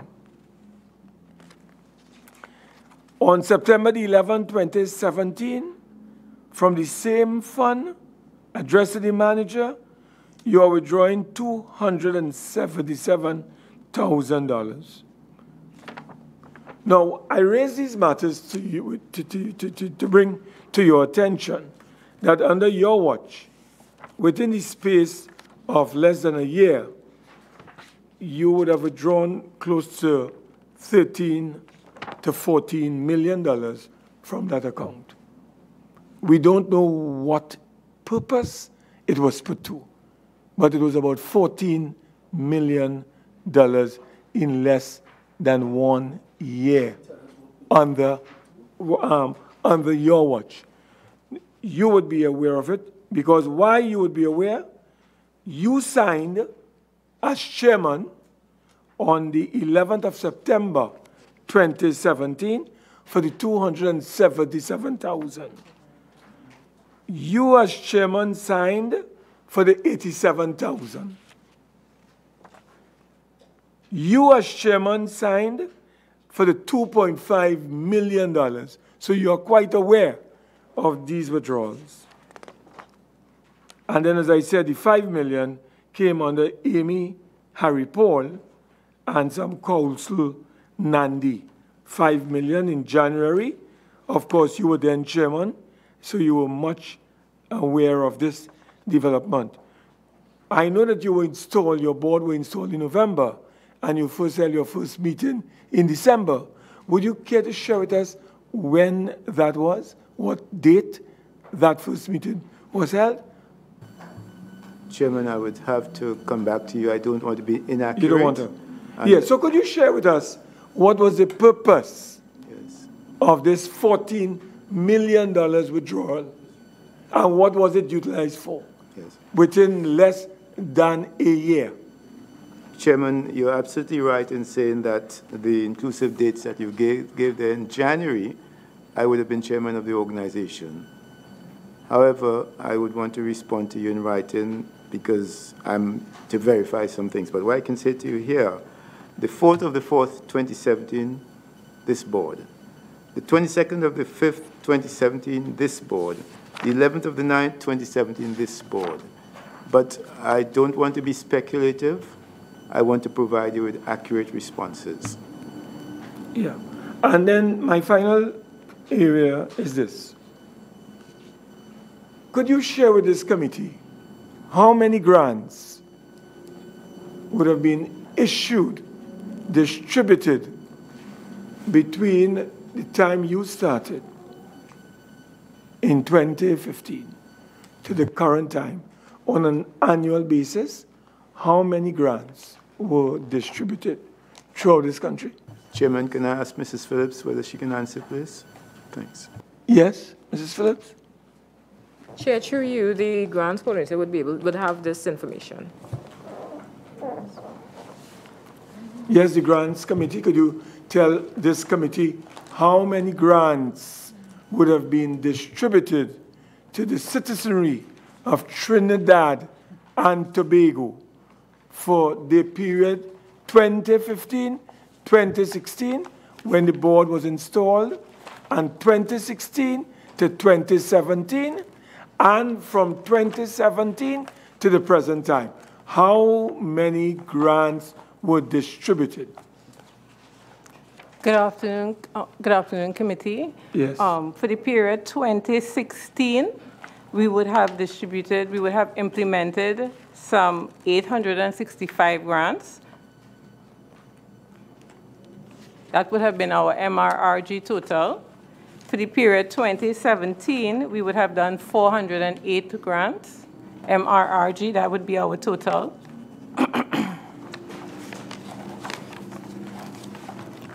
This information is contained in Appendix 12 of the original document. And for the period so far this year? For the period so far, implemented for the period so far? Yes.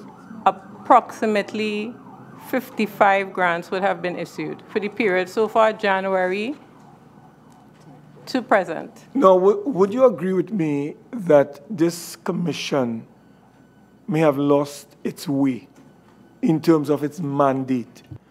Your core mandate, as I understand it, is to provide grants of the various types that you have outlined to the poor, the needy, the indigent in our country. And you are telling us that for the whole of 2016, when so many millions were withdrawn from the Abercrombie account for 2016, that all that we gave was 865. I haven't broken it down in terms of a month and a day, but it seems to me that this commission has lost its way. And in the whole of 2017, for Trinidad and Tobago, we are being told that only 408 grants would have been distributed. And then what is even more alarming, for the first 4 months of 2018, only 55. At that rate, if we get to 300 at the end of 2018, we have gotten very far, Mr. Chairman. Mr. Chairman, I want to ask a direct question on behalf of this committee. Do you believe that your core mandate as an organization, as a state enterprise, would you agree with me that you have deviated from that mandate and more money seems to be heading towards administrative expenses than it is being allocated to your core mandate? Would you want to share with me if I'm wrong or if I'm right, or if I'm middling. And then I'll ask Mr. Hines, my colleague, to follow up. Chairman, we don't differ on the relationship between the size of the budget that we administer and the recurrent costs that we have to bear. When we came into office, I think we said that we were using 48% of the budget to manage the program. In management terms, this is unacceptable. I've said so over and again until perhaps people don't like me for it. The normal things have gone up over the last few years. It used to be 14% of your overall budget should be dedicated to administration. And, you know, with some laxity, you can say 25%. But 48% is unacceptable. We're aware of that, Chairman. And we have been trying to address that. There have been significant challenges in addressing that. So, but I want to say to you that it is right that an onlooker, particularly persons who are vested with the authority or the task of running the business of this country, should not be satisfied with such a situation. We're not satisfied either, and we're trying to deal with it. Mr. Chairman, secondly, before I ask Mr. Small to come in, Small first, and then Mr. Hines. Mr. Chairman, could I ask you just to outline briefly, and then commit pen to paper and communicate to us, what are some of these significant challenges? You said early on was it debt, but I think that you have wiped out your debt. That has gone. What is the outstanding debt owed? Because when you came in 2015, it was 11 million. What is the current balance in terms of your debt? And tell us briefly, what are the significant challenges? Can I just, with regard to the figures on the current balances, can I ask Mrs. Hamilton to answer, please, Chairman? Yes, yes, please.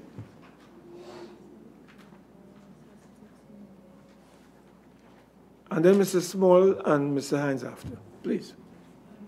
And then Mrs. Jennifer Batiste Primus. And then we are going to wind up at 1.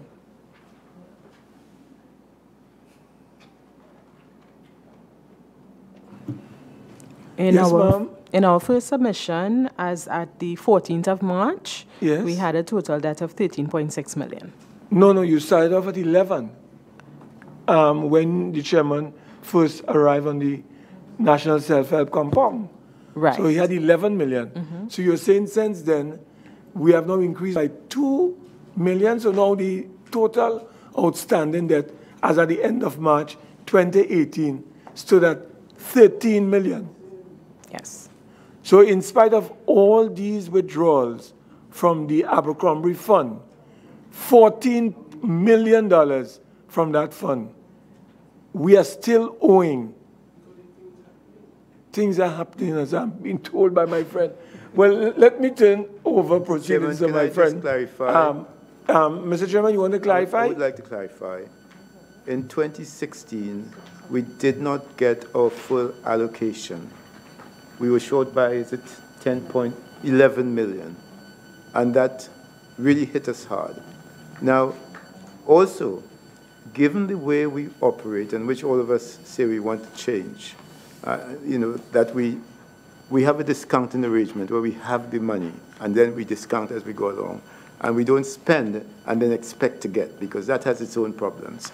But significantly, while we've been gnawing away at the debts, we have had this situation in 2016 where we did not receive a significant component of our allocation, 11.1 million, which is a lot of money. Okay, and we spent it. I hear you. Will come to that again. Mr. Small, Mr. Hines, and then Mrs. Batiste Primus. In that order. Thank you, Mr. Chairman, for allowing me a second opportunity to join in.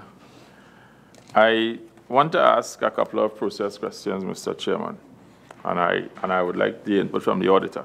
In the submission you've submitted here, there are several what I consider deeply troubling reports of investigations. Now, I don't want to go through them because it's just a lot of them. But there's a disturbing trend. Mr. Chairman, in your opening comment, you indicated that the way in which the commission works is that you supply materials and then the applicant supply the labor. But virtually all of these investigative reports point to the fact that labor, the commission is finding ways to pay for the labor.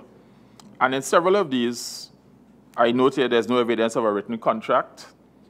But what is always interesting for me, all of the recommendations are the same in these investigative reports. The file to be processed for approval of the labor performed. Now, on what basis, if you have no contract for the labor component of the project, it wasn't even supposed to be, this is where it goes to links to the chairman's comment about you having straight from your mandate, that this is a commission for self-help. You have a whole, I mean, I have about at least 12 instances here. What is even more troubling, and I've tried to stay away from it because I am not sure these investigations were done by various officers of the company. So I need to be guided by the auditor on this. But some statements in here suggest that a director of the company is directly involved in several of these things to the point of pointing out who's the hardware to be used. So that, but given that these things are done by officers of the company, various project officers, I'm not 100% sure the veracity of it. But it's troubling because the same name keeps appearing where, and I don't want to, I'm not here to name names, Mr. Chairman, but I think it's improper for, as it says here, for the chairman to give a directive to the officer to go forward with the labor component without the application being approved. I think something is wrong here. No. It says the director of the company. I don't want to call the name. We're not here to personify. I'm dealing with it on a higher level. You have a director of the company here, and it's stated here in several instances where he essentially told the officers of the company to go ahead with the labor component, even though it wasn't approved by the respective committee. There are several reports along those lines. And I note that the recommendation is always the same, the file to be processed for the approval of the labor performed. So I struggle with this. This is in submissions that you sent to us. And I would like to hear from the auditor because this stands out as a gross dereliction of corporate responsibility. And then inside of the reports, it says that the director is going out with the officers to identify projects. I don't understand how that is happening. I probably have a different understanding of what a board director is supposed to do. Board directors are there for policy and for oversight. There's no way I could understand that a board director is in the field with the project officers looking at projects and looking at. I don't get that. But perhaps there's a logical, proper explanation. So I would like for you to help this committee to understand what is happening here. And the fact that you've had them in investigative reports suggests to me that I think you guys think something is wrong, but I am not seeing any action based on the repeated instances of this that points to somebody taking action on it. Mr. Chairman, I need your help. Mr. Chairman? I would like to say that I do agree with the comment made by Senator Small about the potential, he didn't actually say that, for conflict in terms of who are the investigators. Notwithstanding that, if issues have been raised, they should be dealt with properly and seriously. What I'd like to say to Senator Small is that these reports will go to the next meeting of the board, and we will take decisions on them. It may well be that we may have to reinstitute investigations, as the whole question about the basis on which those investigations were undertaken, the persons involved, particular motivations that might have pushed the investigations in certain directions. All of those things are factors that we need to consider. But the headline position for me as chairman is that we have to be concerned if these things are around, and they have to be dealt with. So I want to give this undertaking that this will be, all those reports, I'll ask the auditor to ensure that they are on the next meeting of the board for decision as to what we will do, and we'll communicate to the committee the results of that outside of sending the minutes to the ministries and so on. We look forward to that, Mr. Thank you. Chairman. Oh, sorry. I have a couple more questions, if you permit me, Minister. So, but Mr. Chairman, I am happy to hear that you're going to give this the attention, because something has gone wrong. If the only question I have is, given that these audit reports, some were done by the auditors, but the majority were done by officers of the company. So I would like to have a clean look at it, and depending on what that clean look is, you will report back to the committee. So I'm happy to hear that. Chairman, I wanted to add something to what Senator Small was saying about the way the Commission operates in respect of the linkage with communities. I think it has been a tradition in self-help that, and I note what you said about directors, that directors are called upon, particularly given that they're community-based, by a number of groups because they have a need. So sometimes that's the first time the need is identified. I think from time to time, directors will visit projects, one, not just to see progress, but because the community has asked for that kind of an input, somebody's come there. This should not detract from the need for appraisal systems which are objective and which are fair. But the practice of self-help has been that it's a relationship with the community, and therefore it may well operate. It will not operate on the same way as the SEC or somebody like that. Mr. Chairman, I thank you for your response. I am just looking at it purely clean, and the optics of it, the optics suggest that something has gone awry. That's just the pure optics. You look at it, you're a director, you have a fiduciary responsibility to the company, you're there to provide corporate governance and oversight. You should not be in the field on a fairly regular basis with the project officers identifying projects. That is where I sit on it. I have another question, Mr. Chairman, and again, it's from your submission. And this is the one that I would like to address my question first to the Permanent Secretary in the Ministry of Community Development. I have an extract of the minutes of the special meeting of the Board of Directors of the company convened on 18th May 2017. And I want to be careful here, so let me quote from a director of the company, and I want to quote, Director X inquired into why the Permanent Secretary was writing on staffing issues concerning the company. Now, I read this, I had to read it about 5 times.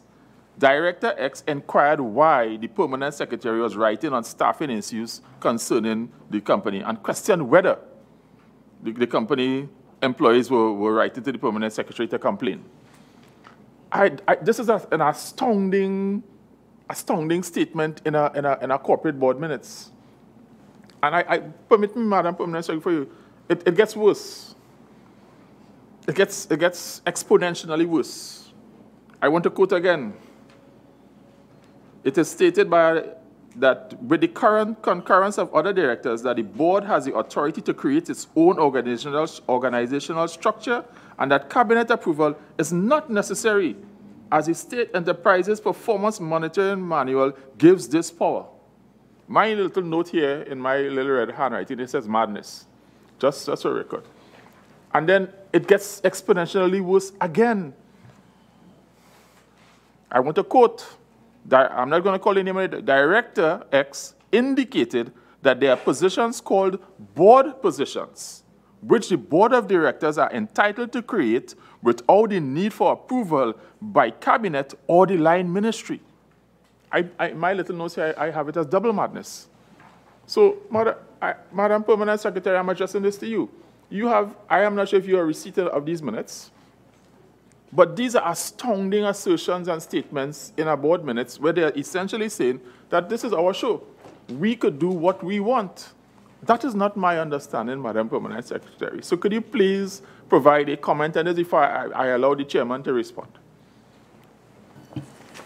Yes, member, we did review those minutes, and what we as a ministry did in response was we forwarded all these concerns to the Ministry of Finance Investments Division in terms of our concern with regard to the position that the board had taken and the view of the board with respect to the role of the ministry and the role of the Investments Division, and the role of the Cabinet in approving positions for the board. So we compiled all our concerns, and we wrote to the Ministry of Finance for guidance and for action pursuant to that correspondence. Have you, what time frame would have you written to the ministry? This would have been in 2017, sometime in 2017 we would have done that. And did you get any response? Well, subsequent to that, we were told an audit was being conducted in October 2017. We were informed by Investments Division that an audit was being conducted. And, well, we are awaiting the findings of the audit. Mr. Chairman, I'm very uncomfortable where I sit. I sense that the permanent secretary would have been uncomfortable, but someone would have been comfortable to write this. So I'm going to ask for a response from the chairman now. I've read these things, and from where, based on our understanding on this side of the table, the performance monitoring manual does not give the authority that you reference here.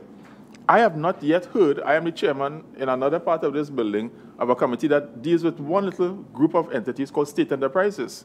And I have zero knowledge about something called board positions that board of directors are entitled to create without need for approval by the cabinet or the line ministry. So I am not sure where this arose. I would like to be enlightened as to what these things refer to, because it is news to us and this committee. If nothing else, this committee likes information. So, Mr. Chairman, we would like to hear what your response is. I can only say that we have noted the serious concerns raised, and the matters will be addressed. And I think you said to us a while ago that we needed to address certain matters. It's the same context. Well, Mr. Chairman, all I can say is that I understand your difficulty in being able to respond to this, because this, in my respectful view, is not something that could be explained. This points to a level of thinking and approach that is endemic to the interests of the people of Trinidad and Tobago. It demonstrates, in my respectful view, and I speak only for myself in this regard, that people are sitting around a table and are taking positions that are ill-informed, ill-advised. They are abrogating authority unto themselves that they do not have. You are abrogating unto yourself authority and responsibility that you do not have. Yeah. And you're doing it in a situation where someone in the entity flagged this to the permanent secretary. And I don't want to go into the personages because I know other things are happening. But I believe that when somebody flags these things to the permanent secretary, and then once somebody is asking why are they doing it, I think that at least one thing was going right, and somehow the other that was stopped. I will stop there on that. No, I have one last set of questions, Mr. Chairman. And it's related to the same issue. If you'd permit me, Mr. Chairman. You know, I woke up at 2:30 this morning and I was having fun with this document. This was such exciting reading. Right, I want to refer, Mr. Chairman, now to a submission on the report into the positions which are not part of the 2014 cabinet-approved structure. It's a document you submitted, it's appendix something, I can't remember. I have, as you see, I have flags all over. I had fun with the document. So, I note here at page 4 of the report, this is a report done by the internal auditor, Ms. Anisha Khan Hamid. She notes here that the company created 20 positions without receiving cabinet approval. There's no job descriptions, there's no terms and conditions. So that suggests to me now that of your 77 positions, 20 are not approved. That's what this report says. And that the auditor is clear. It is important to know that based on alleged verbal instructions from the chairman of the board, some employees have assumed duties concomitant with these aforesaid positions. However, there is no documentation or paper trail on the respective employees' personnel file evidencing this. The auditor is clear, goes again. From a legal standpoint, it is important to highlight that there may be legal ramifications arising from the board's most recent decision, given that a legitimate expectation has been created whereby some employees are the view that they've been appointed in the newly created positions. Mr. Chairman, again, this is something that was commissioned internally by you. The auditor has provided an excellent report. I want to commend the auditor. But, Mr. Chairman, I would like to find out what action is the company taking At least your auditor, I have the veracity of the work established by the auditor here is very sound, and I agree with the findings, but I am trying to understand. You recognize you have a challenge with these positions. The auditor has said, yes, something has gone awry here. And then further, perhaps there's legal issues around what has been done. What we are trying to understand, what is the plan going forward? Are you going to just go along as you're going, or are you going to take some remedial action to treat to this? I think, before you speak, I did raise that matter a short while ago, just to support my colleague. And you said that you're going to have a board meeting sometime tomorrow. Tomorrow. It was scheduled, but you said you'll have it subsequent. And I did indicate this is a more serious matter, egregious matter, and that you need to submit something in writing, reversing those decisions. You cannot take decisions that the cabinet has not approved. You are not the cabinet. So you know that you're on the wrong line, and therefore you have to reverse those decisions. So I think from what you have said, Mr. Small, the matter is going to be addressed. One last closing point, and I go back to the point that was raised at the last hearing, where the company has been engaging in the practice of having persons acting in contract positions, acting in one, being substantively in one contract position and acting in another one. And I note with great interest that in your submission, you submitted the CPO circular on that matter. And I want to quote from the CPO circular. Variation of duties, acting. 1, as a general rule, a contract employee must not, in bold and italics, not be placed to act in another contract position. So the company is well aware of what the CPO's position on the matter is. Yet it seems to be, I noted from the last one, the chairman recognized that it's a practice that he met in place. But given the fact that you have a very clear, it is very unambiguous from where I sit here, a contract employee must not be placed to act in another contract position. This is a decision with CPO. This is a circular dated, whatever, May of, since 2006. So this is not a recent vintage. This is a long-standing circular. So that all I'm saying, Mr. Chairman, that the company has been engaging in practices. There's rules and regulations, but somehow and you have them. It's not that you don't have them, but somehow or the other, people are ignoring them. Somehow or the other. And I'm not saying people are doing it deliberately, but something is going wrong, and I would await the report on it. I just wanted to flag that, Mr. Chairman. I give way. Yeah, I recognize Mr. Hines and then Mrs. Batiste-Primus. Thank you very much. I'm glad you ended on that point, Senator Small, because it does reflect, and I empathize with Mr. Zephyrin tremendously. It obviously, from all that is in front of us, including the point you've just made, meant that the gentleman inherited a lot of these practices with that entity when he joined it. And it unfortunately falls to him to fix it. On that basis, Mr. Zephyrin, I want to be very clear on behalf of my colleagues on this committee. No one is casting any personal aspersions upon you. When I say you, I meant and mean at all times. So the listeners must understand that. And in particular, the points raised by Mr. Mark, our chairman, in respect of the drawdowns from the funds and so on, and we are awaiting a written communication as to how they were utilized. From the figures that I went through earlier, I can see you have quite some big contractors operating in this small pool. That is your budget. And taking into account that across the state sector and the general public sector, there were cuts because of the country's economic circumstances. We take that into account. So we accept that your finances were seriously prejudiced as everyone else. And then I have noted the big contractors who operated in this small pool that is your organization, which I commented on, and your obligations to them. That, I'm asking now, would that not have impacted on the, would those things have impacted on the number of grants that you ultimately would have realized? I think I can fairly say no, Minister, sorry. I think you misunderstood my question. No, I'm answering your question. And that's because the big figure items you see there are slightly outside of the direct control of the Commission. They relate to the construction of community centers when they did take place. And the whole process is a slightly separate one. So the same money would not be used to fund the grants. And that's why I'm saying no, in a sense. Okay. Right?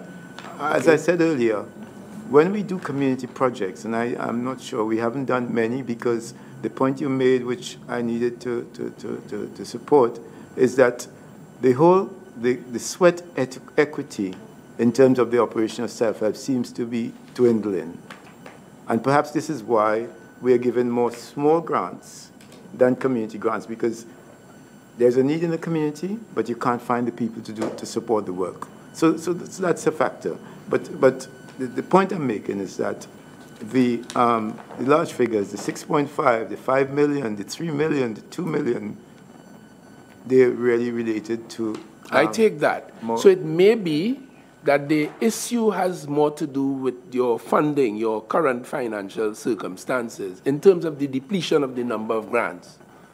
Yes, that is a factor, but I also feel that we all face challenges like this, and we just have to learn to manage and maintain the efficiencies. And as I said earlier, we are looking at how we can do it. And one, before I give way to my colleague, Madam Baptiste Primus, I would like to see, for our benefit, before I can make a sensible comparison, because the chairman pointed out you had 800 and something grants in 2016, but unless I had something to match that against from 15, 14, 13, 12, up to 8. So I would like to see, for our benefit, the numbers in terms of the grants issued for each of the years that we have accounts before us, meaning to say 20, and I take that in writing, 2008, right on through to the current. Now, it is with that information that we could make a sensible extrapolation as to whether the figures are depleting and where, you know, and because I cannot without that accept that the program has lost its way altogether in that regard. You following what I'm saying? So we'd want to see that, and that will help us tremendously going forward. So we can expect that in writing, Mr. Zephyrin? Yes, Chairman, it will be provided in writing, because I have some concerns myself about the figures, and we need to look at them again. I am most grateful to you, and as I close again, let me reaffirm, you carry the responsibility as chairman, but we understand you have inherited much.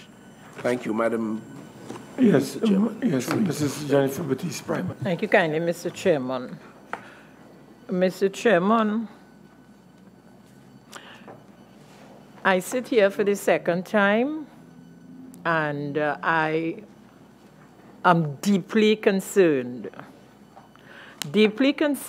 at what the additional information that has flowed before this committee.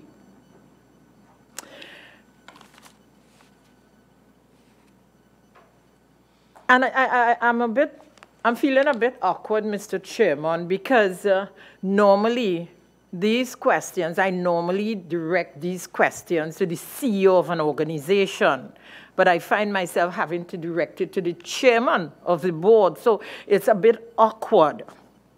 But I want to go back to the accounts, the withdrawal from the accounts. The first 5 million in 10 December 2015. All these withdrawals, Mr. Chairman, were made from the Abercrombie Fund on the 10th of December 2015. The account that it went into, based on what Ms. Hamilton, head of finance, shared with us earlier on, she indicated that a current account 746290, which is the DP funding, that is used to fund grants and projects. Am I not correct, Ms. Hamilton? Thank you kindly. And current account 15688162 is used for administrative expenses. Am I correct? Mr. Chairman, therefore, when you look at the letter dated 10 December 2015, that first $5 million that was withdrawn was sent to account 746290, which is the DP account. And that account is used, based on Ms. Hamilton's advice, to fund grants and projects.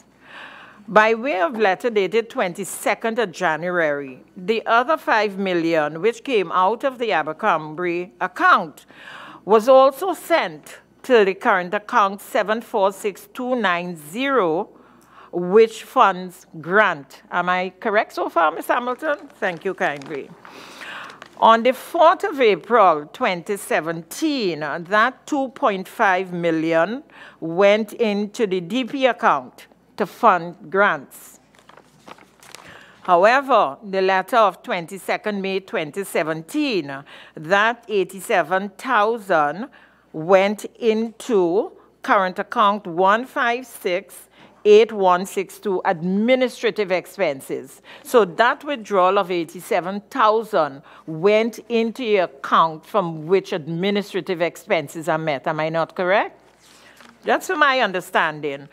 On the 11th of September, that $277,120.33 was transferred from the Abercrombie account into account 1568162, where administrative expenses are met. Am I not correct? And by letter dated 6th of March 2018, a sum of $17,072.52 moved from the Abercrombie account into account 1568162, administrative expense. Ms. Hamilton, would you agree with my conclusion that funds have been withdrawn to fund recurrent expenditure? I would agree. Mr. Chairman, through you, I would like to inquire of the Permanent Secretary her views on this issue.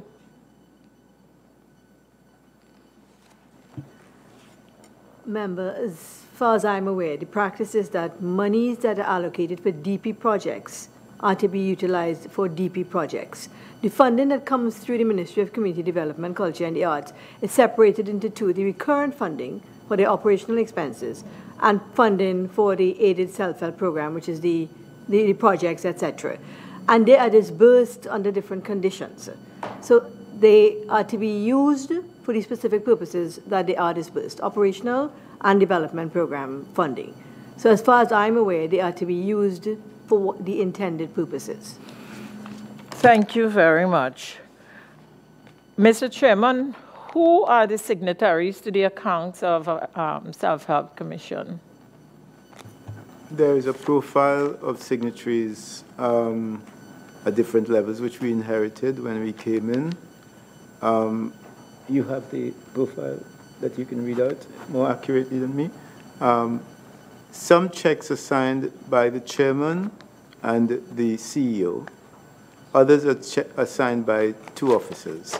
We can provide you with the full profile of that, which has been in existence in Self-Help, as we know, for quite some time. Before Ms. Phillips was the administrative head, was Ms. Phillips a signatory to checks? I'm not aware, but... No, Mr. Chairman, I'm asking you then. I'm not aware then. I don't believe so, but I'm not aware, because Ms. Phillips has been in the organization for a long time. But so that when did Ms. Phillips become a signatory to checks? Only when she assumed the temporary position that we are talking about now. Mr. Chairman, through you, I would like to inquire from the investment unit its views on what they have heard so far?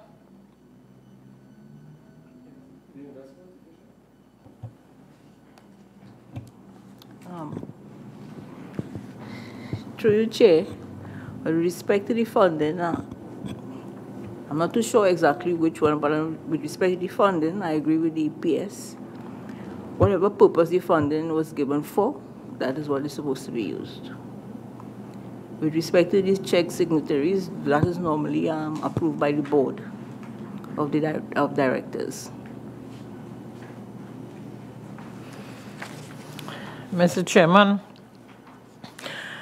I want to ask two last questions. And my questions at this point in time are directed to Ms. Thomas Long. How long have you been the corporate secretary for the commission? Thank you, Member. I began my employment with the commission November 3rd, 2016.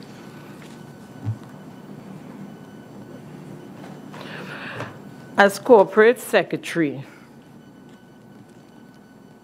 have you guided this board in terms of its responsibility and what it can do and what it cannot do in accordance with stated approved procedures, in particular the State Enterprises Performance Manual? Have you given the board guidance in that regard? Honourable Member, I have by written grievance because when I came to the commission within my 4th month, I noticed some significant breaches in internal controls of the commission. I sought through the chairman of the board to raise it via board note to the board members. However, I was prevented from doing so.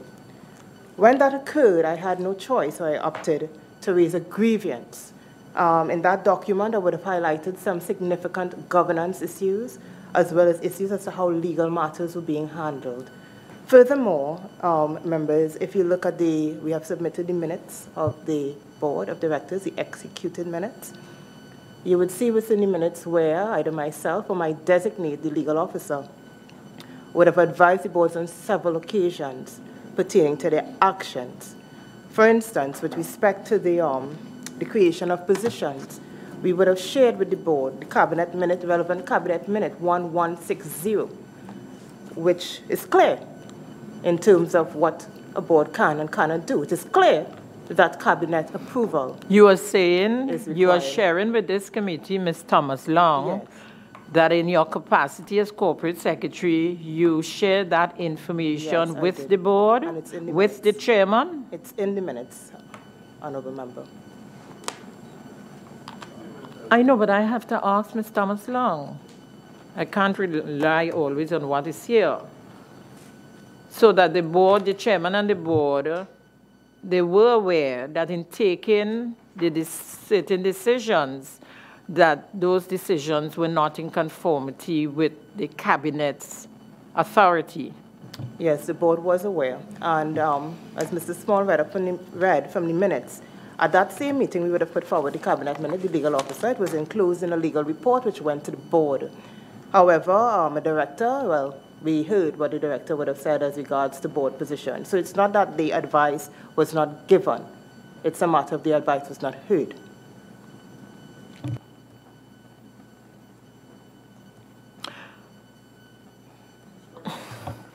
Chairman, I am troubled. I would stop at this point in time, but I would just end by saying, as a member of this committee, like one or two other state enterprises which have come before this committee, I am troubled.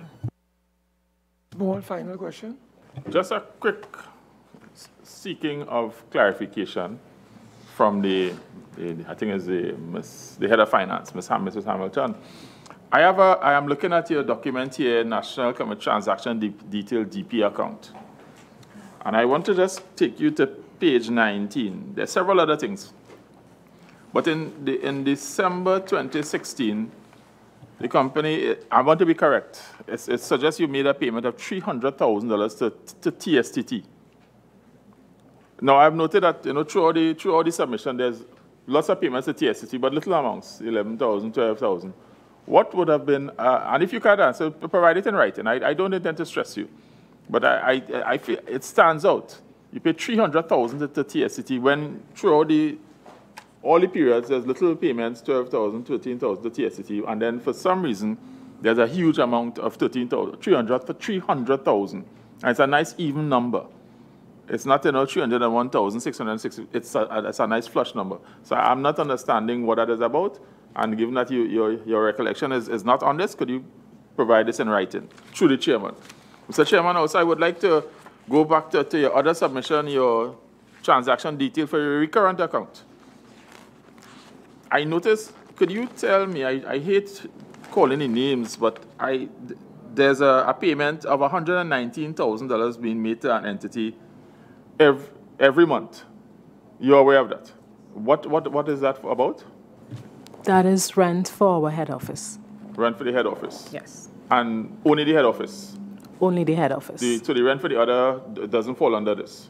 No, there are other payments for the other offices. Okay, good. And I have one other clarification. Well, they're all subsumed. I will grab them into one. I've noticed several payments to something called Very Exciting Things, several payments to dry cleaners, several payments to, I don't want to call the name of the company, but I'm not sure, and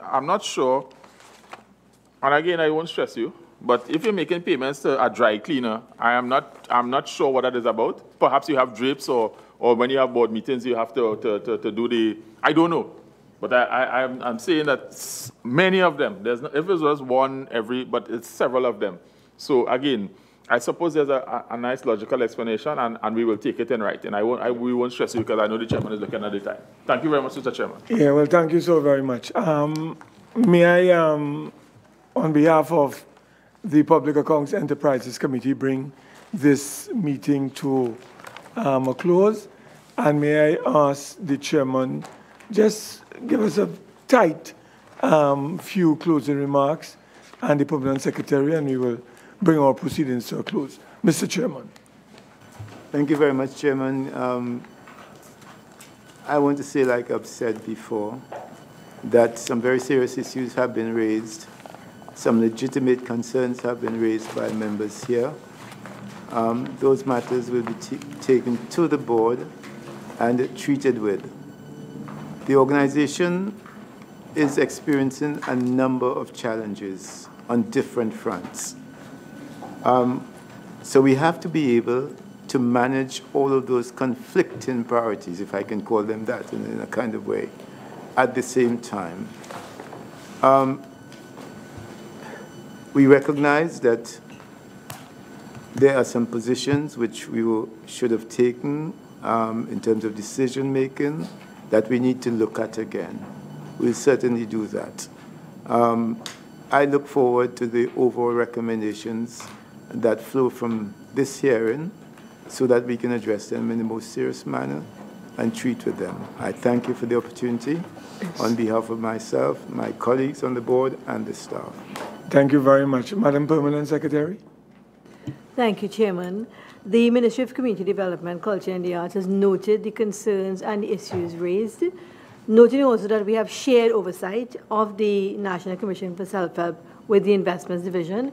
We will continue to monitor, and we also look forward to the findings and the recommendations as we work together to improve the efficiency of the National Commission for Self-Help. I thank you for the opportunity. On behalf of the Public Accounts Enterprises Committee, may I extend our sincerest thanks and appreciation to members of the Investments Committee, Division rather of the Ministry of Finance, the Ministry of Community Development, Culture and the Arts, National Commission for Self-Help, members of the public, members of the media, my colleagues at the level of our committee, the Secretariat, for being here this evening and participating. This meeting is now adjourned. Thank you so very much.